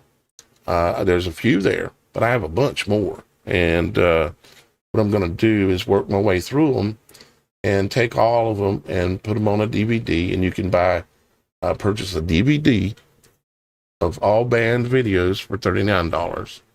And that obviously has even some greater truth that's hidden in those videos, which is why I've set them up and offered quite a few of them as pay-per-views on the website, where you can go down, right down here where it says pay-per-view, and you can click on it and go in there and donate a few dollars to us to help support the show and our work, and get to watch a video that you can't find on YouTube because they banned it worldwide when I would upload them sometimes. And it just tells you, ain't nobody gonna see this. Used to, they would just terminate your channel, and I have videos like that, like The event that happened on 14th of December, 2013, I believe it was, up in the area called Sandy something other, where they had a powwow going on and all that, and then 3 months later they were at Super Bowl. Those kind of videos. Yeah, those are the Hey, kind. speaking of such things, Uh-huh. with the recent incident that happened at the school and stuff, Catholic, yeah. they have now decided to release the Gilead program, I think is what it's called, something like that. What? But I believe it's called the Gilead project. Not 100% on that, guys, but it starts with a G. But it is the pre-crime stuff going on. So they've now launched it because of that. So that other incident was just falling in line and putting in more into that direction. Exactly. We need to be protected because they're, they like to pretend like they're going to take our guns. That way we buy more guns. You know how that worked out, right? That is the effect that happened. Instead of getting disarmed, we got armed. Now, why is that? What would be your guess, Shannon?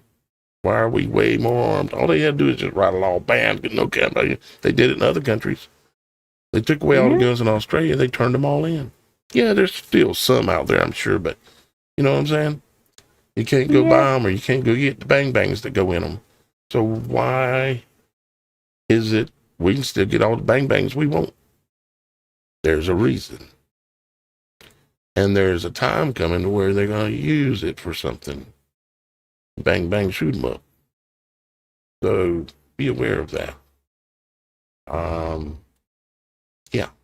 So with that said, I got one little thing to play here, and then we're going to let y'all guys get out of here. Check this out.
Okay.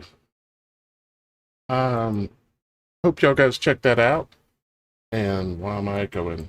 Oh, got too many mics going. I hope y'all guys check that out. And you may say, well, why is Daniel asking for help and paying for his bills when he's going on a cruise? Because I ain't going on a cruise without y'all guys. It ain't the way it works. I don't got no money hardly even keep the lights on. And that's actually related to Chris. Chris 89 said the truth has always been free. I shouldn't charge for the DVDs or, anything.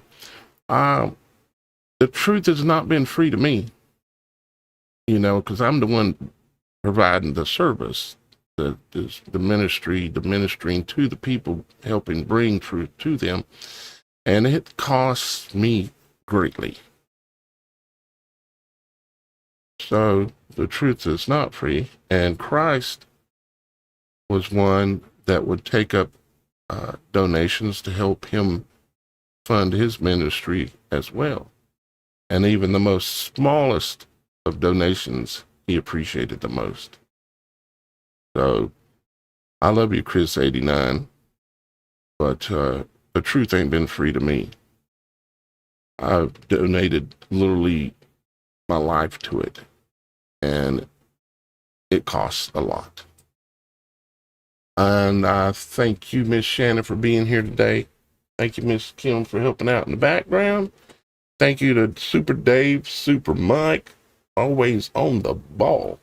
And we are going to have Super Dave, maybe Super Mike, or maybe both of them, or maybe neither one if they don't want to, but we're going to have them kind of drop in from time to time in an audio way, just check in with us from the moderation internet world and say what's happening, Super Dave, and what's happening, Super Mike, and see what's going on in their day, because they are involved greatly with our show. And we greatly appreciate them and just would like to talk to them. We don't know about what, but, Super Dave, he's good at talking. And I've talked to Mike, and he talks good too, so we're good to go. What do you think, Shannon? Any thoughts? I just wanted to bring up real quick on the subject of support. I don't really ask for very much. Ever kind of not usually my thing, but Ain't my thing either, to be honest. right, a really great way for anyone to support me, which I truly need more than anything, because I am not on any kind of social media except for this kind of platform. But my music, I do have 3 songs available on iTunes or Spotify or Pandora or any of those musical streams. It's even free on YouTube. How do you find but it? if you guys could, it's called, there are 3 songs, but it's under Soul 7. And I have, Secret Jealousy, This Mess, and In This House out available. I just really ask that you guys share, listen. If you can afford to purchase it, cool. If not, no worries. Sounds just expensive, sharing Shannon. it. How much is it? It's 99 cents 99 per cents. song. Oh my gosh. If you can 19. afford Right. to purchase it for 99 Again, cents. even I'm if dead broke. I not, can afford it's that. free. If not, it's still free on other platforms. Just listen and share and really help support my music so I can get more out there. I'm working on my own original theme song for my upcoming show, and I'm trying to get more music in the film industry that has more God stuff in it and that kind of thing. So I just, please, if you really want to support me, please go check out my music and share and listen and get it out there, because talking about algorithms and beating all that, the music industry, that's a whole nother ball game. And I'm not a sellout. Y'all guys wanted to make Shannon's day. Is let her sell a few copies of her stuff, and it's worthy. It's good. My work. Yeah, it's her work, and some of her recent stuff is just really good. So In This House, if anything, In This House. In It's This such House, a beautiful song. It's worthy to donate 99 cents for that, of which she won't even get the whole 99 cents. No, but it gets it out there, and that's all I need. And I just need it out there. Any kind of little purchases like that in support of her work, it causes the algorithm within that system to maybe show it a little bit more when other people are looking. And so, you know, there is that. It does help. It's not like here on YouTube with the Supernatural Show or Logic Before Authority, where no matter what you do, you're done. You're lucky if you're here. Let me tell you, you have no idea. But you know, the industry, it is part of the beast system, and I don't want to be in that. But I still want to make music, and you know, God gave me a gift of something, and I'd like to use it, and I'd like for it to be heard. Mm. So, if you could, Soul 7, let's go. Yeah, Buy so my song. 7. Shannon, get me a few links to you where it's at, so we can put it on your profile on the website. Okay. Because you're going to have your own page, and you to have stuff like that. It's important to you on there. And also, I can put it below the video in the description. And also below the video in the description and on the website are a couple of links where, you know, if you want to send Shannon a little love sometime, in the form of bread, you know, she would fall out of her chair. I'm sure. She'd be like, I can hear her from California. That's true. It's probably She'd true. probably die. We love you guys. Thank you for literally your support. And remember that Father in heaven loves you too. And he sees all these things we're doing. And we hope that he's proud of most of it. I love you guys. And we'll see you again Monday, Wednesdays, and Fridays. Go check out the tinfoil hat contest on the website. We're just going to have a little fun, build some tinfoil hats, show them off. You don't have to show yourself necessarily wearing it. But you want to see pictures of it. But you don't have to wear it if you don't want to. But you can if you want to. Like Super Dave, he'd be proud. I would. Roxy, she'd Me be too. proud. She'd be like, Me you're too. mine. Boom, boom, boom. Me She's too. building several massive ones. I got to get some more updated photos from her. And that'll be interesting to see what Shannon comes up with all those fancy colors from the hairdo places where you go get all those aluminum foils that are the different colors and things. I'm not going to say too much, except for it will sparkle. It will sparkle. I love Yes. sparkles. So It might have wings. it's gonna sparkle. Yeah. But you don't have to make a fancy one either. We're going to have different categories, like most likely to be functional, most likely maybe to protect you, most likely to get you put in jail, most likely, you know, some different categories like that. And then we're going to let y'all guys vote on it, okay? The most And, ridiculous of all. Yeah. I would love that one. Yeah, I most would like ridiculous that one. possible incarnation. Yeah, it's just for fun. We talk about plenty of serious stuff. We love you. We're out of here. We'll see you soon. Bye-bye for now.